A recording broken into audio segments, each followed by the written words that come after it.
ये कहानी हमारे दोस्त वांगलिंग की है और इस सीजन में उसकी बहन जिसका नाम वांग नुआन है उसकी एंट्री होगी। वांगलिंग की तरह ही उसकी बहन नवान भी जन्म से ही बेहद पावरफुल थी और उसके पास बेहिसाब ताकत होने की वजह से ये कोई की नज़र उस पर पड़ जाती है, जिसके बाद वो उसे पकड़ने की कोशिश में लग जाता है। साथ ही साथ एक पुराना एनिमी बाइजे वापस आ गया है और वो एक मिस्टीरियस प्रिजन से पूरी दुनिया को हिलाने की प्लानिंग कर रहा है। जब बाइजे वांग नुआन को किडनैप करने की कोशिश करता है तब हमें देखने को मिलेगी वांगलिंग की असली मॉर्टल किंग की पावर। पर इस कहानी में नवान को अपनी पावर पर बिल्कुल भी कंट्रोल नहीं है, इसी वजह से वांगलिंग उसकी जिम्मेदारी लेता है। तो क्या वांगलिंग अपनी बहन को उन बदमाशों से बचा पाएगा और क्या वांग नुआन अपनी पावर पर कंट्रोल पा सकेगी? जानने के लिए सीजन 5 जरूर देखना। अगर आप लोगों ने इसके बाकी के सीजन अभी तक नहीं देखे हैं तो इंटरनेट की शक्तियों का इस्तेमाल करके देख लेना। एपिसोड 1 की शुरुआत में वहां का मौसम थोड़ा बिगड़ा हुआ था। फिर हम सामने की तरफ ये कोई को देखते हैं जिसके कंधों पर वांगलिंग की बहन वांग नुआन भी थी। देखने से ऐसा लग रहा था कि उसने नहान को अपने कंट्रोल में पूरी तरह से कर लिया है। उसके सामने की तरफ जुएई उसे रोकने के लिए आया था। साथ ही साथ उसने अपने स्वॉर्ड को बाहर समन कर लिया था। उसी वक्त जुएई को कोई बता रहा होता है अल्ट्रा स्पिरिचुअल एनर्जी फ्रीक्वेंसी का पता चला है, ये डीमन के हमले के समय की तुलना में अरबों गुना ज्यादा पावरफुल है। उसकी ऐसी बातों को सुनकर उसके पसीने छूटने लगे थे, पर वो कहता कि ये कैसे पॉसिबल है, आखिरकार यहाँ चल क्या रहा है। इसी के साथ उसके बाकी के साथी अपने स्पिरिचुअल वेपन पर रवाना होकर उसके पास पहुंच चुके थे, जबकि जुएई परेशान होते हुए सामने उस बच्ची को देखकर बताता है, देखने से ऐसा लगता है कि ये breath of the demon child है। उसके ऐसा कहते ही वहां पर वांगलिंग और फ्रॉगी टू भी आ गए थे। अपने सामने उस अपोनेंट को देखकर फ्रॉगी कहने लगा, ये तुम्हारी कैपेबिलिटी से परे है, चलो अब ये हमारे लिए छोड़ दो। जिसके बाद वो अपने अंदर काफी ज्यादा स्पिरिचुअल मानव को स्टोर करके अपना जाइंट फॉर्म लेने लगा था। साथ ही साथ उसके ऊपर वांगलिंग सवार था, जो दिखने में काफी ज्यादा अमेजिंग लग रहा था। दूसरी तरफ नवान अपने दूध की बोतल से एक फॉर्मेशन क्रिएट कर देती है और ये कोई इसमें अपनी पावर ऐड करते हुए काफी ज्यादा पावरफुल बनने के साथ सीधे वांगलिंग की तरफ बढ़ने लगा, जो देखकर वांगलिंग भी अपनी पावर को एक्टिवेट करते हुए उससे भिड़ जाता है। इसी के साथ एक जोरदार टकराव के साथ उनके एनर्जी का प्रेशर रिलीज हो रहा था। अगर वहां पर कोई नॉर्मल पर्सन या खुद जुई होता तो वो भी एक ही बारी में मारा जा सकता था। उसी वक्त वो दोनों एकदम से पीछे हट जाते हैं, जबकि नवान अपने खिलौने से वांगली पर हमला कर चुकी उसके अटैक को अपनी तरफ आता देखकर वो नीचे आते के साथ उसके अटैक से बचने लगा। साथ ही साथ कुछ अटैक को वो अपनी 2 फिंगर से डिस्ट्रॉय कर दिया था, पर उसके हमलों की वजह से वहां पर एक काफी बड़ा धमाका होता है, यहां तक कि वांगलिंग ने अपनी पावर को एक्टिवेट कर लिया था। इसी के साथ ये कोई पीछे से हमला कर चुका, जिसको वो बड़ी इजीली से डॉज करने के बाद घुमाने के साथ एक चक्री की तरह काफी दूर फेंक चुका, पर वो जहां जहां गया वहां सिर्फ तबाही मची। लेकिन ये कोई हार ना मानते ही वांगलिंग की तरफ आने लगा। दूसरी तरफ वांगलिंग बड़ी खामोशी के साथ अपनी आंख से काफी खतरनाक एनर्जी रिलीज करता है, पर उसका अटैक वो अपनी एक ही हाथ का इस्तेमाल करते हुए ब्लॉक कर लेता है। अब बार बार इन मामूली हमलों की वजह से ये कोई का दिमाग खराब हो गया था, जिसके बाद वो अपनी उंगली के सामने स्पिरिचुअल एनर्जी को कलेक्ट करते हुए बताता है, मैं ही असली इमॉर्टल किंग हूं, इसलिए तुम्हें मरना होगा। नीचे की तरफ उसके मॉम डैड को वांगलिंग की काफी फिक्र हो रही थी। साथ ही साथ मदर वांग बताती हैं कि तुम्हारा काम है बस एक जिम्मेदार बड़ा भाई बनना, इसलिए फाइट मत करो। ये बात सुनकर उसके डैड उसकी फिक्र करते हुए कहते हैं कि हे भगवान, वो तो सचमुच में जमकर फाइट कर रहे हैं। सामने की तरफ उसके हमलों को टक्कर देने के लिए वो एक काफी बड़ा आग का गोला तैयार करने लगा था, जिसके बाद उन दोनों के अटैक आपस में टकराने लगते हैं। जिसके बाद जो भी उस अटैक के सामने आया वो सब लाख में बदलता गया। दूसरी तरफ उसके फादर अपनी वाइफ के साथ रोमांस करते हुए बोले, अरे नहीं, सब कुछ तबाह होने वाला है। हनी, मैं तुमसे हमेशा प्यार करता रहूंगा, चाहे मौत हमें जुदा कर दे, फिर भी मैं तुमसे ही प्यार करूंगा। अब यहां से असली कहानी शुरू होती है, जहां पर उसकी मां प्रेग्नेंट थी। तभी मिस्टर वैंग पूछे, हनी क्या हुआ? जिस बात पर मदर वैंग बताती है कि मैंने सपना देखा कि वैंगलिंग मुझसे फाइट कर रहा था। वहीं पर वैंगलिंग फ्रॉगी 2 के साथ अपने स्नैक्स को एंजॉय कर रहा होता है, पर वो अपनी मां की बातें सुनकर थोड़ा हैरान हो जाता है। उसकी ऐसी बातों को सुनकर मिस्टर वैंग उसको अपने सीने से लगाते हुए कहे, चिंता मत करो, सब ठीक हो जाएगा। जो कहने के बाद वो अपने बच्चे के आने का इंतजार करने लगे। वहीं पर बैठा हुआ वैंगलिंग सुनो को मैसेज करते हुए बताता है कि तुम्हारी मदद के लिए शुक्रिया, जिसके रिप्लाई में वो बताते हैं कि सब कुछ हो गया, इसलिए बेफिक्र रहो सीनियर वैंग। इसके बाद यहां से हुआंगो वाटर कर्टन ग्रुप से सेनेटोरियम की तरफ आ गया था। जिसके बाद हम वहां पर चीफ डिसाइपल ली मियान जियान को देखते हैं, जो उन्हें बता रहे होते हैं, हुआंगो वाटर सर्टेन ग्रुप का शुक्रिया, इस साल सेनेटोरियम में एक नया प्लानिटर चेकअप एरिया बनाया गया है। यहाँ सारा खाना और ड्रिंक खास तौर पर प्रेग्नेंट महिलाओं के लिए बनाया जाता है, तो बेझिझक इनको एंजॉय करो। चलो यहाँ थोड़ा ब्रेक ले लेते हैं। फिर वो उनके लिए चाय सर्व करते हैं, पर मदर वांग इसे पीने से मना कर देती है, जो देखकर बुढ़ाऊ अपने मन में कहा कि ये उनका पहला बच्चा नहीं है, पर वो इतनी डरी हुई क्यों है। उनकी मन की बातों को सुनकर फ्रॉगी 2 बताता है कि इन इंसानों को पावर के बारे में कुछ भी नहीं पता। वैंग फैमिली का हर एक मेंबर नई जिंदगी के आने पर अलग अलग तरह के रिस्पॉन्स करता है, जबकि वैंगलिंग एक कोने में चला गया था। उसी वक्त उसके पास फ्रॉगी आते के साथ पूछता है कि तुम यहाँ पर क्या कर रहे हो। उसकी इस बात का जवाब देते हुए वैंगलिंग बताता है, मैं पढ़ रहा हूँ कि एक अच्छा बड़ा भाई कैसे बने। जिसके बाद वो अपने स्पिरिचुअल आई को एक्टिवेट करने के साथ सामने जितनी भी किताबें पढ़ी थीं उन सब की नॉलेज वो सब कल्टिवेट के द्वारा सीख रहा था। उसको नॉलेज लेता देखकर फ्रॉगी हैरान होते हुए कहता है कि मैंने तुम्हें पहली बार इतना सीरियस देखा है। उसी वक्त वहां पर एक ड्रोन वैंगलिंग का नाम लेता है, जिसकी वजह से उसकी कल्टीवेशन रुक गई। पर वो देखता है कि मेरा नाम किसने लिया। उसके सामने की तरफ ड्रोन कहने लगा, तुम्हारे दोस्त तुम्हारा इंतजार कर रहे हैं। जिसे सुनते ही वो तुरंत उनसे मिलने के लिए चला गया था, जहां पर चांचाओ की उस पर नजर पड़ चुकी थी। फिर वो उसकी तरफ दौड़ने के साथ करीब आते हुए बताता है, तुम्हारा क्या ख्याल है, तुम्हें जल्दी ही एक छोटी बहन मिलने वाली है, तुम काफी एक्साइटेड हो, है ना? पर वैंगली कहता है कि तुम सब यहाँ हो जैसा कि मैंने सोचा था। तभी लिंसिया यू गुहाओ के कान में कुछ कहती है। सीनियर चांचाओ इतना क्यूरियस क्यों है और उसे ये कैसे पता चला कि वैंगलिंग की मां को बेटी होने वाली है? जिस बात का जवाब देते हुए गुहाओ बताता है कि अफसोस की बात है कि उसने बस अंदाजा लगाया और वो हमेशा से एक छोटी बहन चाहता था और इस बात को लेकर वो काफी जुनूनी है। उसी वक्त क्यूट सी सुन रोंग चांचाओ के कंधे पर हाथ धरते हुए कही, मॉनिटर चांचाओ, हमें वॉलंटियर का काम संभालना है। उसकी ऐसी बातों को सुनकर चांचाओ अपने हाथों में मॉनिटर का कपड़ा देखकर अपना माथा पकड़ते हुए बोला कि ठीक है, हम आज यहाँ सिख डिसाइपल ट्रेनिंग के लिए आए हैं। इसके बाद यहाँ सीन उसी जगह की तरफ आ गया था जहाँ पर चांचाओ और गुहाओ अपने अपने काम पर लग चुके थे, जबकि फ्रॉगी इतने सारे लोगों को देखकर पूछा कि इतने सारे बच्चे मेडिकल चेकअप के लिए क्यों आ रहे हैं। इस बात पर सुनरोंग बताती है, ये मेडिकल रिपोर्ट है, ये स्कूल में एडमिशन के लिए काफ़ी ज़रूरी होती है। फिर हम आसपास के बच्चों को देखते हैं, जहाँ पर कोई अपनी स्पिरिचुअल पावर का टेस्ट कर रहा है और कोई अपनी स्ट्रेंथ का पता लगा रहा है। पर सामने की तरफ एक हट्टा कट्टा मोस्ट अंडा अपनी हाइट को चेक करवा रहा था। वहां के आसपास के माहौल को देखकर वैंगलिंग एकदम खामोशी के साथ उसके पीछे पीछे चल रहा होता है। तभी सुनरोंग बताती है कि तुम बिसाइड स्प्रे मीटर चेकअप के लिए काफ़ी सारे बच्चे मेडिकल चेकअप के लिए आते हैं। सामने की तरफ उस बंदे का वेट पता करते करते उसमें से धुआं निकलने लगा। तभी मशीन कहती है कि यांग जिया भाई 8 साल का, 2.8 मीटर लंबा, और वो उसका वजन पता कर पाती उससे पहले उसका सिस्टम जवाब दे चुका था। ये देखकर सुनरोंग का चेहरा बड़ा अजीब सा बन जाता है। शायद ये पूरा स्टाफ और क्लिनिक सुनरोंग की फैमिली का ही है, इसीलिए तो वो ऐसा चेहरा बना रही है। पर फ्रॉगी को इस बात पर यकीन नहीं हो रहा था कि 8 साल का हो ही नहीं सकता। फिर उसकी नज़र एक भालू पर पड़ जाती है जो अपने ही एटीट्यूड में चल रही थी, जबकि वो लोग कह रहे थे कि पेंट की खराबी का पता चला है। इंजीनियर्स, हमें तुम्हारी वेट टेस्टिंग एरिया में ज़रूरत है। उसी वक्त सामने की तरफ एक बच्ची रोए जा रही थी, जो देखकर उसकी माँ उसको सर से हिलाते हुए समझाती है, कोई बात नहीं स्वीट हार्ट, अगले साल फिर कोशिश करना। उनकी ऐसी बातों को सुनकर भालू का बच्चा कह रहा था, अफसोस की बात है इस साल के बच्चों का ग्रुप काफ़ी खराब है। इस पर उसका चेला कहता है कि मिंग तुम्हारी तुलना में वो कुछ भी नहीं है। साथ ही साथ एक और बच्चा उसके करीब आते हुए कहता है कि आखिरकार मिंग तुम पहुंच ही गए हो, इतनी कम एज में चीफ फाइनिंग फेज के 7th लेवल पर। तभी वो आंटी अजीब से हंसते हुए कही, मुझे अपने बेटे मिंग के जन्म से लेकर अब तक कोई चिंता नहीं रही है। जिसके बाद मिंग वहां पर खड़ा होने के साथ बताता है कि बिल्कुल, कुछ लोग तो बस लीड करने के लिए ही पैदा हुए हैं। तभी वो सिस्टम बता रहा था, फैन श्यामिंग 8 साल का, 145 सेंटीमीटर लंबा, वजन 260 किलोग्राम। ये देखने में इतना पतला है तो फिर इतना वजन कैसे हो सकता है? उसकी ऐसी परफॉर्मेंस को देखकर वहाँ के लोग बातें करने लगे थे, ये इम्पॉसिबल है, आखिर ये बच्चा खाता क्या है? और उसके स्टैट्स एकदम परफेक्ट है। जो सुनकर गुहाओं का कहना है वो अभी यंग है, लेकिन उसके पास पहले से ही इस तरह की फिजिकल डेंसिटी है। उसकी ऐसी बातों को सुनकर नीचे से फ्रॉगी 2 कहता है, तो इस बच्चे की डेंसिटी काफ़ी ज़्यादा है रेगुलर कल्टीवेटर की तुलना में। अपने बेटे की तारीफें सुनकर वो आंटी हंसते हुए कह रही थी, मेरा बेटा मिंग निश्चित रूप से हेवन लेवल 2 में शामिल हो सकता है। वैसे एक बात क्लियर कर दूं, इस बंदे का नाम फैन श्यामिंग है, पर चाइना में लोग उनके फैमिली नेम से पुकारते हैं, जैसे हमारे में सिंह, वर्मा, सूर्यवंशी, शेख, पठान। तो इससे आप लोगों को समझ में आ गया होगा। उसी वक्त फैन श्यामिंग की नज़र वैंगलिंग पर पड़ जाती है, जो देखकर उसको याद आ गया जहां पर उसने वैंगलिंग को काफ़ी बुरी तरह से हरा दिया था।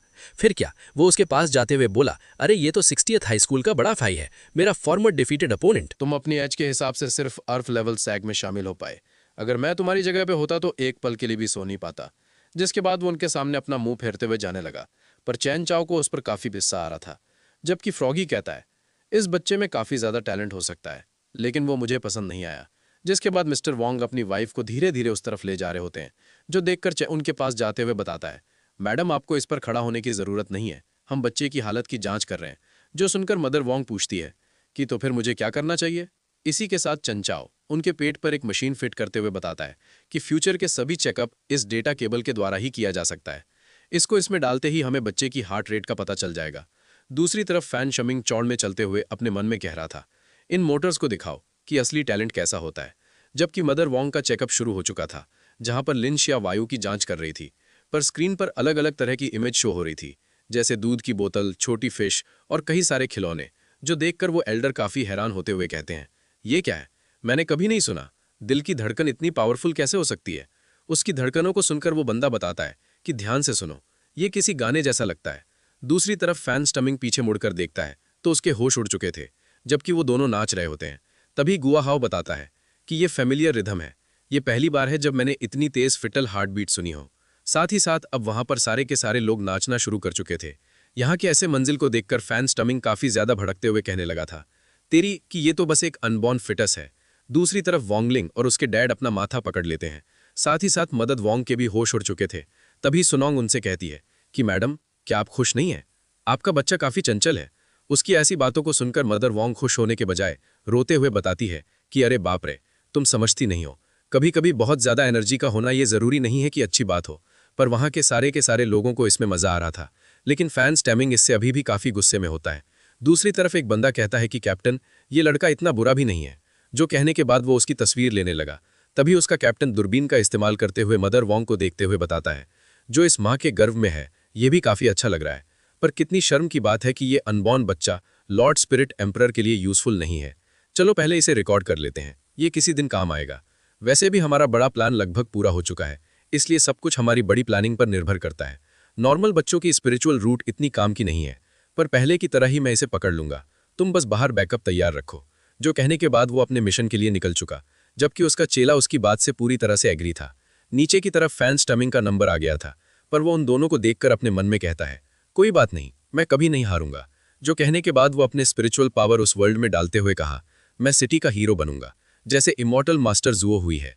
जिसके बाद उसने अपनी काफी ज्यादा एनर्जी उस बॉल में ट्रांसफर करना शुरू कर दी थी, जिसकी वजह से वहां पर भूचाल मच जाता है। साथ ही साथ काफी सारे स्पिरिचुअल मछलियां भी वहां पर आ चुकी, जो देखकर वहां के लोग काफी ज्यादा हैरान हो जाते हैं। जबकि उसकी माताश्री हंसते हुए कह रही थी, मेरा बेटा मिंग सचमुच में सबसे अच्छा है। पर वोंगलिंग इसे बड़ी खामोशी के साथ देख रहा होता है। तभी सुनोंग बोल पड़ी, इसके पास कुछ बहुत ही प्योर वाटर स्पिरिचुअल रूट्स हैं। इस पे वोंगलिंग जवाब देता है, ये इतना बुरा नहीं है। तभी उसकी नजर उस बच्चे पर चली जाती है, जो सीधे फैंग स्टमिंग की तरफ आते के साथ एक आर्टिफैक्ट निकालते हुए कहता है कि इमॉर्टल बाइंडिंग रोप, चलो अब मेरा मौका है। जिसके बाद वो उसको पकड़ने ही वाला था, तभी वोंगलिंग आते के साथ उसे वहीं पर रोक चुका। जो देखकर वो बच्चा परेशान होते हुए कहता है, कौन है ये? तुमने मुझे कैसे ढूंढा? जिस बात का जवाब देते हुए वोंगलिंग बताता है कि तुम्हारा जान लेने का इंटेंट काफी साफ है।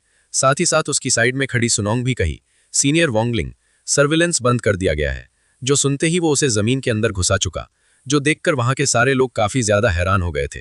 पर उस बंदे को इससे काफी ज्यादा गुस्सा आ रहा था। दूसरी तरफ मिस्टर वोंग एक वायर को लेने के साथ उसे कनेक्ट कर देते हैं, लेकिन इससे मदर वोंग काफी घबरा रही थी।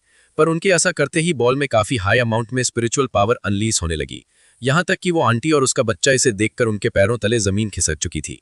जबकि गुआ हाओ हैरान होते हुए कह रहा होता है, हे भगवान, स्पिरिचुअल एनर्जी क्रिस्टल का ओवरलोड की वजह से ये और भी गर्म होता जा रहा है। साथ ही साथ ये बच्चा भी पैदा भी नहीं हुआ है और ये स्पिरिचुअल एनर्जी ओवरलोड को ट्रिगर कर रहा है।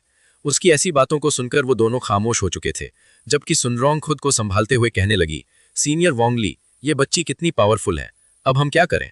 जबकि वो सोच रहा था, बड़े अफसोस की बात है, मैंने उससे इससे ज्यादा की उम्मीद कभी नहीं की थी। उसकी पावर को देखकर फ्रॉगी एकदम शॉक्ड हो गया था, जबकि वो क्रिस्टल ओवरलोड होने के साथ ब्लास्ट कर गया। दूसरी तरफ वोंगलिंग 50% ग्रेट मेमोरी वाइप स्केल का इस्तेमाल करते हुए सब लोगों की मेमोरी को इरेज कर देता है। जिसके बाद वो लोग खुद को संभालते हुए कह रहे थे, अभी यहाँ पर क्या हुआ? मुझे लगता है मैंने बहुत तेज रोशनी देखी। जबकि सुनरोंग शर्माते हुए कह रही थी, सीनियर वोंग, मुझे ऐसा लगता है कि तुम मेरी याददाश्त मिटाना भूल गए हो। उसकी इस बात पर वोंगलिंग उसको बताता है कि हमारे पास ग्रेट प्रॉमिस स्पेल है ना? अब ये सुनकर सुनोंग काफी खुश हो जाती है, पर वो फर्श की तरफ देखते हुए कहने लगी, वो हमारी उंगलियों से फिसल गया, पर इसे कौन बताए कि उसने ये जानबूझकर किया है। जिसके बाद वो अपनी स्वॉर्ड जिंगिक को बाहर की तरफ निकाल लिया था, पर जिंगिक खुद उससे पूछता है, स्वॉर्ड मास्टर, हमें इसे कैसे संभालना चाहिए? ये बात सुनकर वोंगलिंग कहा, उसके ठिकाने का पता लगाओ, फिर उन्हें मिटा दो। जिस पर एग्री करते हुए वो तुरंत निकल गया उनका पता लगाने के लिए। दूसरी तरफ उस बंदे की हालत काफी बुरी दिख रही थी। साथ ही साथ वो खून की वॉमिटिंग करते हुए बोला, एलेक्सर लेने के बाद भी मेरी इंजरी हील क्यों नहीं हो रही है? उस क्रिएचर के अटैक ने मेरे को काफी बुरी तरह से इंजर्ड कर दिया। जिसके बाद उसका चेला उसके आगे के प्लान के बारे में पूछने लगा। इस पर वो बंदा बताता है कि अगर हमें वो बच्चा मिल जाए तो ये लाखों नहीं करोड़ों टैलेंटेड बच्चों के बराबर होगा, इसलिए मुझे उस लेडी को पकड़ना होगा ताकि मैं उसके बच्चे को ले सकूं। उसके ऐसे प्लान को सुनकर उसका चेला कहता है कि इतना बड़ा प्रोजेक्ट, क्या हमें इसकी सबसे पहली रिपोर्ट लॉर्ड स्पिरिट एम्परर को नहीं देनी चाहिए और ग्रैन्युलैरिटी को एंश्योर करो। इस पे वो बंदा उसे मारते हुए बोला, हम देर रात तक कल्टीवेशन क्यों करते हैं और हमारी आंखों के नीचे काले घेरे क्यों हो रहे हैं। ये बात सुनकर उसका चेला बताता है कि ये लॉर्ड स्पिरिट एम्परर को दिल चुराने के लिए है। चलो माफ करना, ये सब हमारे सेक्ट के लॉन्ग टर्म विकास के बारे में है। पर वो बंदा उस पर गुस्सा करते हुए कहता है, नहीं, ये हमारी टीम सालाना केपीआई के लिए है। केपीआई की परफॉर्मेंस इंडिकेटर है। ये अंदाजे से नहीं बल्कि डेटा पर चलता है। अगर काम ठीक से नहीं हो रहा है तो केपीआई देखकर तुरंत पता चल जाता है कि कहाँ गलती हो रही है और ये पूरी टीम को बताता है कि सबसे ज़रूरी काम क्या है और फोकस कहाँ लगाना है। अब कहानी की तरफ आते हैं, जहाँ पर वो बंदा आगे की बात बताता है। अगर बाकी टीमों को पता चल जाता है तो वो हमारी अचीवमेंट को चुराने की कोशिश कर सकते हैं, इसलिए हमें चीज़ों को सीक्रेट रखना होगा। इसलिए एक भी बात दूसरों तक नहीं पहुंचनी चाहिए। जो कहने के बाद वो दोनों अपने अड्डी की तरफ आ चुके थे और उनके पीछे पीछे जिंग के भी आ जाता है, पर उनको भी उसके वहां पर होने का एहसास हो गया था। लेकिन अब काफ़ी ज़्यादा देरी हो चुकी है, क्योंकि वैंगलिंग के कहे मुताबिक जिंग के एक ही अटैक में उन दोनों के साथ ही साथ पूरा का पूरा अड्डा ही उड़ा देता है, जिसकी वजह से एक जोरदार धमाका होता है। जिसके बाद यहां से प्लानिटरी चेकअप एरिया की तरफ आ गया था, जहां पर आंटी अपने बच्चे को संभाल रही थी, क्योंकि वहां के माहौल की वजह से उसको सदमा सा लग गया है। उसी वक्त उसके पास वैंगलिंग और सुनोक भी आ जाते हैं, जिनको देखकर फैन सैमिंग निराश होते हुए कहने लगा, ये तुम लोग हो क्या? तुम मुझ पर हंसने आए हो? साथ ही साथ इक्विपमेंट टूट गया है, इसी वजह से मुझे अपने मेडिकल रिजल्ट नहीं मिल रहे हैं। ये बात सुनकर वैंग ने कहा कि ये कल तक ठीक हो जाएगा। बात अलग है कि फ्रॉगी 2 ने उसको पहले ही ठीक कर दिया है, पर वो हंसते हुए कह रहा था, अगर तुमने मुझसे टॉप ग्रेड की स्पिरिचुअल रिप्लेसमेंट पिल का वादा नहीं किया होता तो मैं तुम्हारी बकवास पर ध्यान नहीं देता। यहां तक कि सुनोग उसके पास बैठने के साथ उसे कुछ देते हुए कहती है, ये हमारी ओर से एक गिफ्ट है, इसलिए बस वही बनो जो तुम बनना चाहते हो।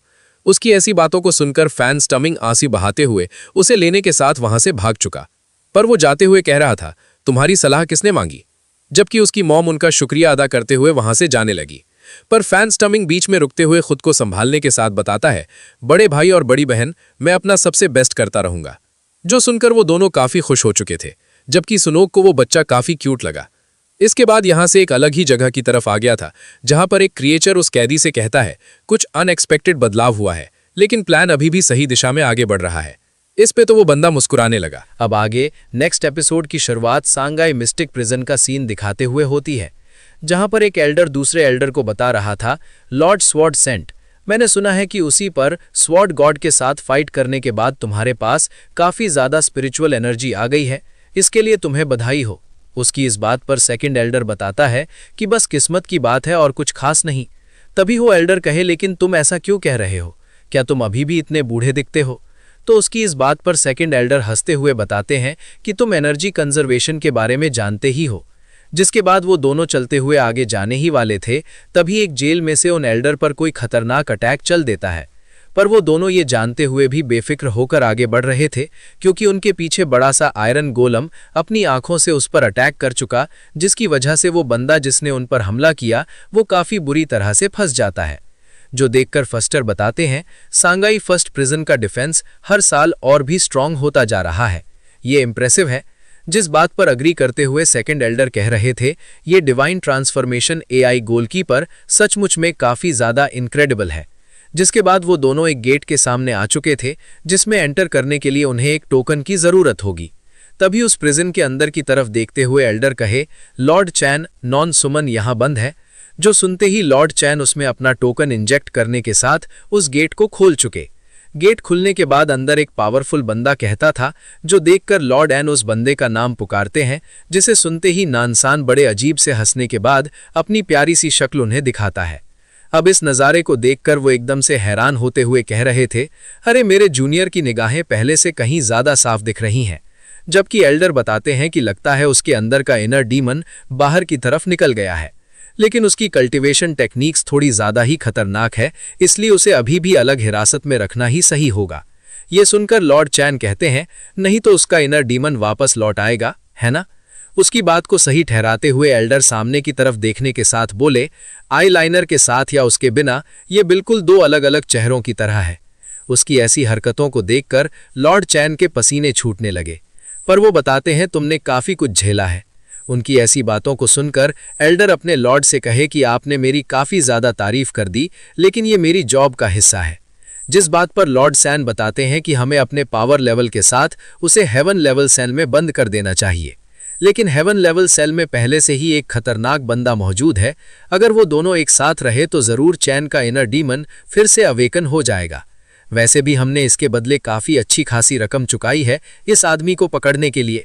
जिसके बाद वो वहां से जाने लगे। प्रिजन के बाहर की तरफ एल्डर अपने लॉर्ड से एक रिक्वेस्ट करता है, और वो रिक्वेस्ट क्या है हमें अभी मालूम पड़ जाएगा। इसके बाद यहाँ से प्रिंसिपल ऑफिस की तरफ आ गया था, जहाँ पर प्रिंसिपल अपने सामने उन स्टूडेंट को देखकर बता रहे होते हैं, 16 हाई स्कूल के एलीट क्लास के एडल्ट के रूप में तुमको एनुअल फील्ड असेसमेंट के लिए सिलेक्ट किया गया है। ये बात सुनकर सुनोग उनके सामने ग्रीट करते हुए पूछती है, हेडमास्टर क्या मैं पूछ सकती हूँ कि ये मिशन किस बारे में है? जिसका जवाब देते हुए हेडमास्टर बताते हैं कि इस मिशन का थीम है स्केप रूम। अब उस कमरे का नाम सुनकर सब के सब लोग काफी हैरान हो गए थे, बस वोंगलिंग को छोड़कर। जबकि हेडमास्टर बोलते हैं कि चिंता करने की कोई जरूरत नहीं है, टेस्ट की जगह शेंगा फर्स्ट प्रिजन है। इसका गोल ये टेस्ट करना है कि नई सेल कितनी अच्छी तरह से बनी है, इसलिए तुमको टेस्ट सेल को तोड़ने के लिए किसी भी मेथड का इस्तेमाल करने की परमिशन है, जिसमें वायलेंस भी शामिल है। अब ये सुनकर वो तीनों काफी ज्यादा हैरान होते हुए अपने मन में कह रहे थे, तो फिर फर्स्ट प्रिजन को पूरी तरह से दोबारा बनाने की जरूरत है। तभी हमें एक आवाज बताती है कि कोई नहीं जानता कि वोंगलिंग इस समय किस बारे में सोच रहा है। लगता है वो काफी ज्यादा जरूरी बात के बारे में सोच रहा है, फील्ड असेसमेंट की तुलना में। जिसके बाद यहां सीन वोंगलिंग के घर की तरफ आ गया था, जहां पर वो बाहर की तरफ जा रहा था क्योंकि अब असेसमेंट का समय हो गया है। तभी उसके पेरेंट्स वोंगली को वहीं पर रोकते हुए उसके करीब आते के साथ कहते हैं, हमारी वोंग फैमिली के पास तुम्हारे लिए एक जरूरी मिशन है। पर इस मिशन के बारे में वोंगली को कुछ भी नहीं पता था, इसलिए उसकी माँ इस नए मिशन के बारे में पूरी की पूरी जानकारी उसके कान में बता देती है, जिसे सुनते ही वोंगली सोच में पड़ गया। इसके बाद यहां सीन शंघाई फर्स्ट प्रिजन की तरफ आ गया था, जहां पर वो दोनों एक जगह पर टेलीपोर्ट हो चुके थे। जबकि गुहाओ कहता है कि चचाओ क्या तुम डरे हुए हो? दूसरी तरफ चचाओ घबराते हुए कहा, मैं निगरानी कर रहा हूं, साथ ही मैं डरा हुआ नहीं हूं। तभी एक ड्रोन आते के साथ उन्हें हेलो करता है। ये सुनते ही वो डरते हुए गुहाओ वहां पर चढ़ने के साथ कह रहा था, प्लीज मुझे माफ कर दो, मैंने सबक सीख लिया है। पर उन पर नजर रख रही वो लड़की उन एल्डर्स को बताती है, रिपोर्टिंग के लिए हमने 6 क्रेन को ग्रुप में बांट दिया है, उनकी ओवरऑल एक्टिविटी के आधार पर। क्या हम कंपैरेटिव टेस्ट शुरू करें? उसकी ऐसी बातों को सुनकर एल्ड्रा बताते हैं कि क्या ये नए लोग फाउंडेशन एस्टैब्लिश्ड पेज में हैं, वैसे क्या ये ट्रेनिंग में सच में मदद करेगा? ये बात सुनकर लॉर्ड चैन का कहना है, अगर फाउंडेशन एस्टैब्लिश्ड पेज में भी ये नए लोग फर्स्ट प्रिजन में कमियां ढूंढ सकते हैं तो ये बहुत बड़ी समस्या है। उनकी बात पर अग्री करते हुए एल्डर कह रहे थे, लॉर्ड आपने ठीक कहा, फर्स्ट प्रिजन का डिफेंस सदियों से स्ट्रांग किया गया है, इसमें किसी भी तरह से चूक नहीं होगी, बिल्कुल भी नहीं। इस साल हमने कल्टीवेशन के लेटेस्ट टेक्नोलॉजी का इस्तेमाल किया है, यहां तक कि ये टेस्ट सेल भी इसमें लेटेस्ट AI एल्गोरिथम सिस्टम है। इसलिए लॉर्ड सैंड देखो और इंतजार करो, अगर इनमें से एक भी ग्रुप फर्स्ट प्रिजन के टेस्ट को तोड़ सकता है तो मैं फर्स्ट प्रिजन के सुपरवाइजर की पोजीशन से इस्तीफा दे दूंगा। अब ये तो गया, यहां तक कि वहां पर उनका आयरन गोलम भी घूम रहा था। दूसरी तरफ सुनोंग और वोंगलिंग को एक साथ टेलीपोर्ट किया गया था, पर सुनोंग शर्माते हुए अपने मन में कह रही थी, टेस्ट के लिए आने से पहले मुझे किसी ने ये नहीं बताया कि ये ग्रुप टेस्टिंग होगी। क्या बात है, मैं सीनियर वोंगलिंग के साथ एक कमरे में हूं। नहीं, मुझे साथ रहना होगा, खासकर अभी। मैं सीनियर वोंगलिंग को निराश नहीं कर सकती। इसी के साथ वहां पर ड्रोन प्रोजेक्टर आते के साथ उन दोनों को हेलो करते हुए बताता है, मैं वॉस हूं, फर्स्ट प्रिजन का AI डिफेंस सिस्टम बटलर। अब तुम अपनी आंखों पर लगी बंधी पट्टी को हटा सकते हो। जो सुनते ही सुनरोंग अपनी आंख पर लगी पट्टी हटा चुकी, जो देखकर वॉस कहने लगा, मैं अपनी तरफ से हर पॉसिबल कोशिश करूंगा ताकि बाद में तुमको टेस्ट चैम्बर से भागने से रोका जा सके। जबकि वोंगलिंग अभी भी कुछ सोच रहा था, जो देखकर सुनरोंग अपने मन में कहीं, सीनियर वांग आज सुबह से किसी बात के बारे में सोच रहे हैं। क्या ऐसा हो सकता है कि सीनियर वांग की सील कमजोर हो रही हो? उसी वक्त वहां पर वोंगलिंग का सबसे फेवरेट स्नेक टेलीपोर्ट कर दिया गया था, जो देखकर वो उसे लेने के लिए जाने लगा। जो देखकर सुनरोंग परेशान होते हुए कहती है, सीनियर वोंगलिंग मत जाओ। पक्का एक ट्रैप हो सकता है, लेकिन बैंगलिंग को इससे क्या ही मतलब है? वो सीधे जाकर उसे उठा चुका।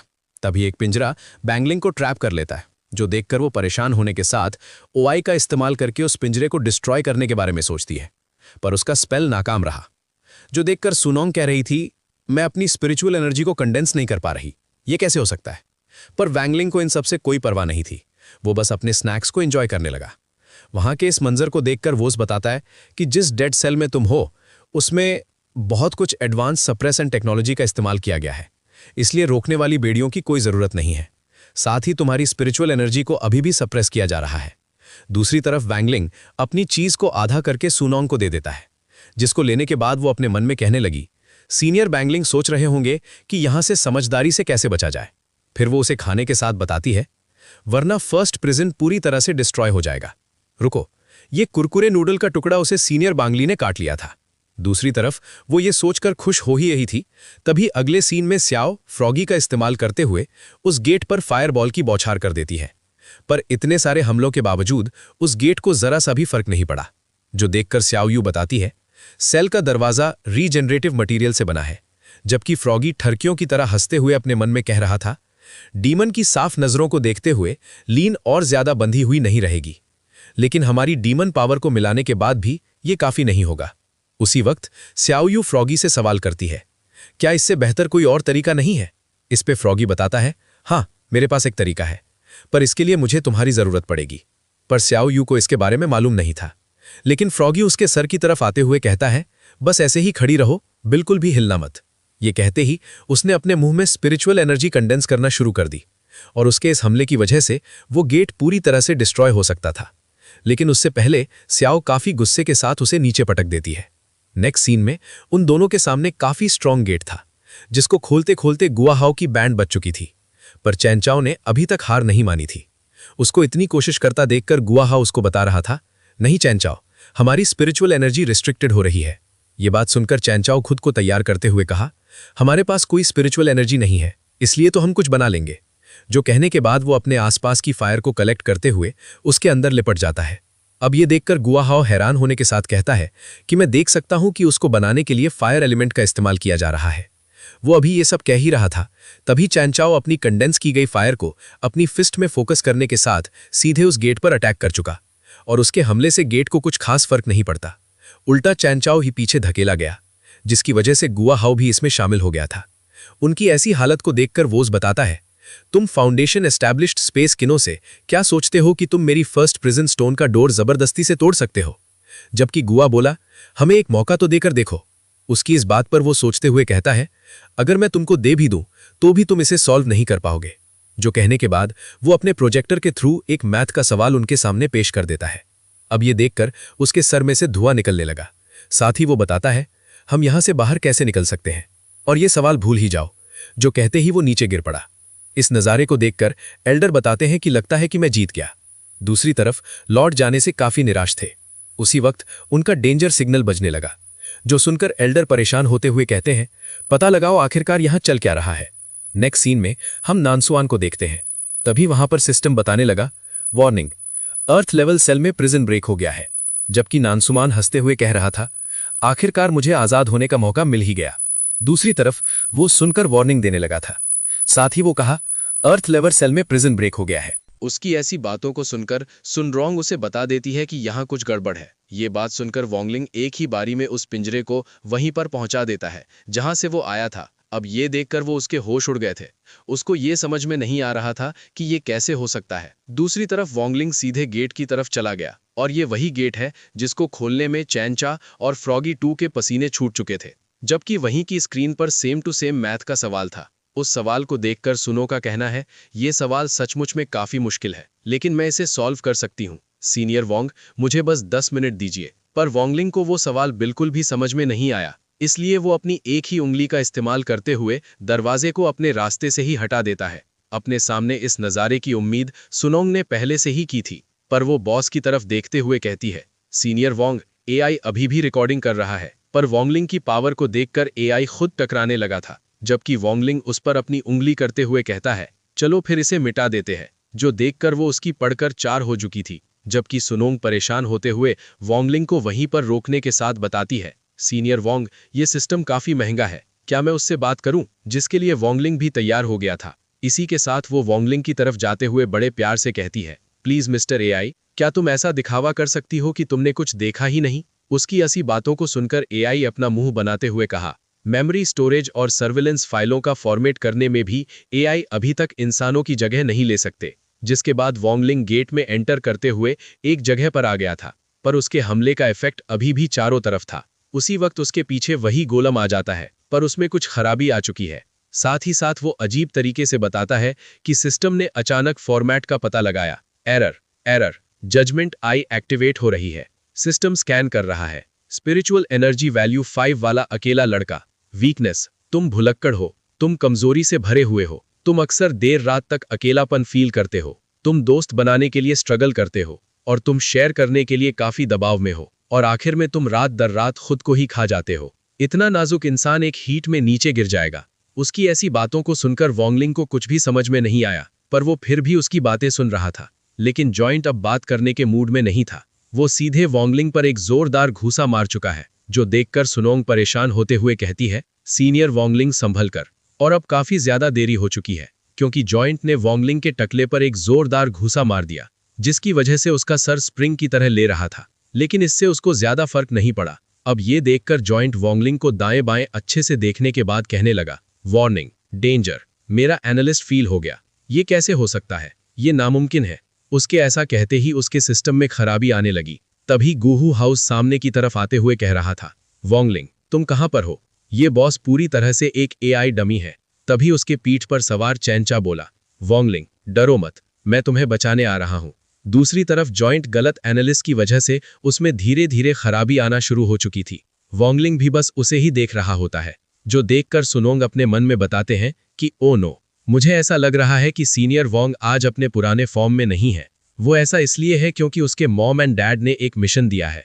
अगर वो इन बातों के बारे में सोच नहीं रहा होता तो अब तक ये जगह पूरी तरह से तबाह और बर्बाद हो चुकी होती। जिसके बाद वॉन्गलिंग ने चैनचा पर अपनी लात से हमला कर दिया था, जिसकी वजह से वो लुढ़कता हुआ सीधे दीवार से टकरा गया, और उसके टकराने की वजह से उसकी हालत काफी ज्यादा खराब हो गई होगी। दूसरी तरफ नासान बड़ी खामोशी के साथ बैठा हुआ था। तभी जॉइंट के प्रेशर की वजह से वहां का गेट खुल गया। उस प्रेशर को फील करते हुए नानसन हैरान होते हुए बोला, यह है फेमिलियर स्पिरिचुअल एनर्जी, इसमें मैं कोई गलती नहीं कर सकता। ये जरूर वही होगा। जो सब कहने के बाद नानसन घबराते हुए गेट की तरफ पहुंचने के साथ उसे बंद कर चुका। फिर वो राहत की सांस लेते हुए कहता है, ये सबसे सेफ जगह है। अगले सीन में वो दोनों भी वॉन्गलिंग के पास पहुंच चुके थे, पर फ्रॉगी को देखकर ऐसा लग रहा था कि किसी ने उसको काफी बुरी तरह से पीटा है। साथ ही वो बता रहा था, अफसोस की बात है, ये फर्स्ट प्रिजन काफी बोरिंग है। दूसरी तरफ चैनचाओ बताता है, क्या तुम ठीक कह रही हो वॉन्गलिंग? फिर वो उस पर से उतरने के साथ कहा, डरने की जरूरत नहीं है, अब मैं यहां पर हूं, तुमको और जूनियर सुनोंग को बिल्कुल भी चोट नहीं लगेगी। इस बंदे के खुद इतनी फटी पड़ी थी कि खुद गुहास को यहां पर लाया है, वरना ये खुद तो उस जगह से कभी नहीं निकल पाता। जिसके बाद सुनरोंग सामने की तरफ आते हुए कहती है कि चलो इसे खत्म करें। जो कहने के बाद उसने वॉन्गलिंग का हाथ पकड़ लिया था, जो देखकर वॉन्गलिंग भी एकदम शॉक्ड हो जाता है। इसी के साथ वो सब वहां से भागने लगे। भागते भागते वो सारे एक बड़े से गेट के सामने आकर खड़े हो जाते हैं। तभी सुनोंग ने अपना हाथ बढ़ाते हुए उस गेट को खोल दिया था। अपने सामने उस नज़ारे को देखकर वॉन्गलिंग के भी होश उड़ चुके थे, क्योंकि सामने का नज़ारा काफ़ी ज़्यादा खूबसूरत दिखाई दे रहा था। वहीं पर वॉन्गलिंग अपने मॉम की कई कई बातों को याद करने लगता है, जहां पर उन्होंने उसे बताया था, वॉन्गलिंग, तुम्हारे पापा और मैंने इस बारे में बात की है, हम चाहते हैं कि तुम बड़े भाई होने के नाते इस बच्चे का नाम दो। ये सब याद करने के बाद वॉन्गलिंग गहरी सोच में पड़ गया था। फिर वो अचानक से एक नाम लेता है, नवान, जो सुनकर सुनोंग सवाल करती है, सीनियर वॉन्गलिंग, क्या तुम कुछ कह रहे हो? जिस बात पर वॉन्गलिंग बताता है कि आखिरकार मुझे उसका नाम पता चल गया। जो सुनकर सुनोंग काफ़ी खुश होने के साथ कहती है, तो बात कुछ ऐसी है, सीनियर वॉन्गलिंग सोच रही थी कि तुम दिन भर इतने खोए खोए क्यों हो, वो इसी वजह से था ताकि तुम बच्चे का नाम रख सको।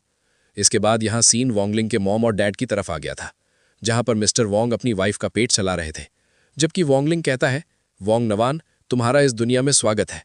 इसी के साथ यहाँ सीन शिफ्ट होकर एक प्रिजन की तरफ आ गया था, जहां पर सबसे ज्यादा खतरनाक कैदी को कैद करके रखा गया है। उसी वक्त वो क्रीचर बताता है, ईवल स्वॉर्ड गॉड ने फर्स्ट प्रिजन से ना निकलने का फैसला किया है।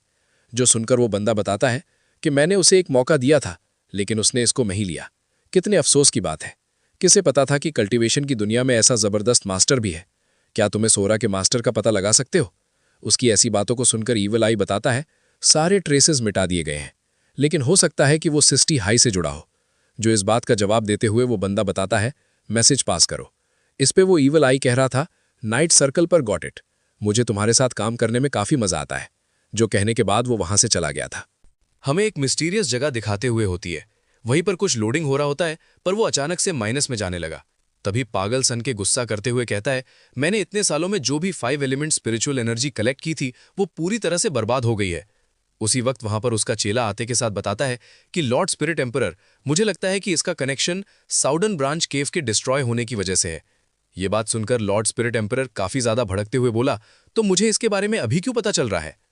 लॉर्ड को इतने गुस्से में देखकर उसका चेला घबराते हुए बताता है, night skull crisis response manual कहता है कि ऐसे मामलों में पब्लिक रिलेशन डिपार्टमेंट को पब्लिक ओपिनियन रिस्क असेसमेंट करना चाहिए और कनेक्टेड डिपार्टमेंट का पता लगाने के लिए कि नुकसान कितना हुआ है। नुकसान का पता लगाने के लिए और हालात के लिए पीआर स्ट्रैटेजी बनाने के लिए अलग अलग डिपार्टमेंट के साथ एक मीटिंग होगी, तभी हम आपको रिपोर्ट कर पाएंगे। लॉर्ड अब ये सुनकर स्पिरिट एम्परर उस पर और ज्यादा गुस्सा करते हुए कहता है, आखिरकार ये बेतुका का तरीका किसने सोचा?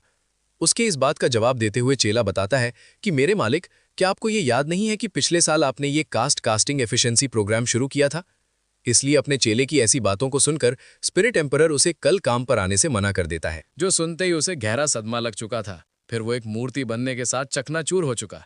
दूसरी तरफ स्पिरिट एम्परर अपना दिमाग गर्म करते हुए कह रहा था, जाओ उसे देखो, मेरे स्क्वाड केव पर बम गिराने की हिम्मत किसकी हुई? उसी वक्त उसका चेला उसके सामने एक स्क्रोल पेश करते हुए कहता है कि शांत हो जाओ लॉर्ड स्पिरिट एम्परर, हमारी रेड स्क्वाड इंटेलिजेंस का काम संभालती है और ये रही लेटेस्ट इन्फॉर्मेशन। इस पर लॉर्ड सवाल करता है, क्या ये भरोसे के लायक है? जिस बात का जवाब देते हुए उसके चेले का कहना है, ये इन्फॉर्मेशन सीधे सांघाई फर्स्ट प्रिजन से ऑनरेबल पर्सन से मिली है। अब ये सुनकर वो काफी ज्यादा खुश हो गया था। फिर वो स्क्रोल को अपने करीब लाते हुए चेक करता है और उस फोटो में मिस्टर वैंग और वैंगलिंग थे। इसके बाद यहां से शिफ्ट होकर वैंगलिंग के घर की तरफ आ गया था। एक कमरे के अंदर सामान हर जगह फैला हुआ होता है, जबकि मिस्टर वैंग कंप्यूटर चलाते हुए कुछ देख रहे थे। तभी उस कंप्यूटर में से आवाज आती है, एंडिंग पॉइंट नॉवल ऑनलाइन की लेटेस्ट अनाउंसमेंट के अनुसार इस साल के model author of the years की एवरेज एज 18 साल से कम की है। लेजेंडरी ऑथर वैंग सीतू शायद अपनी पॉपुलैरिटी खो चुके हैं।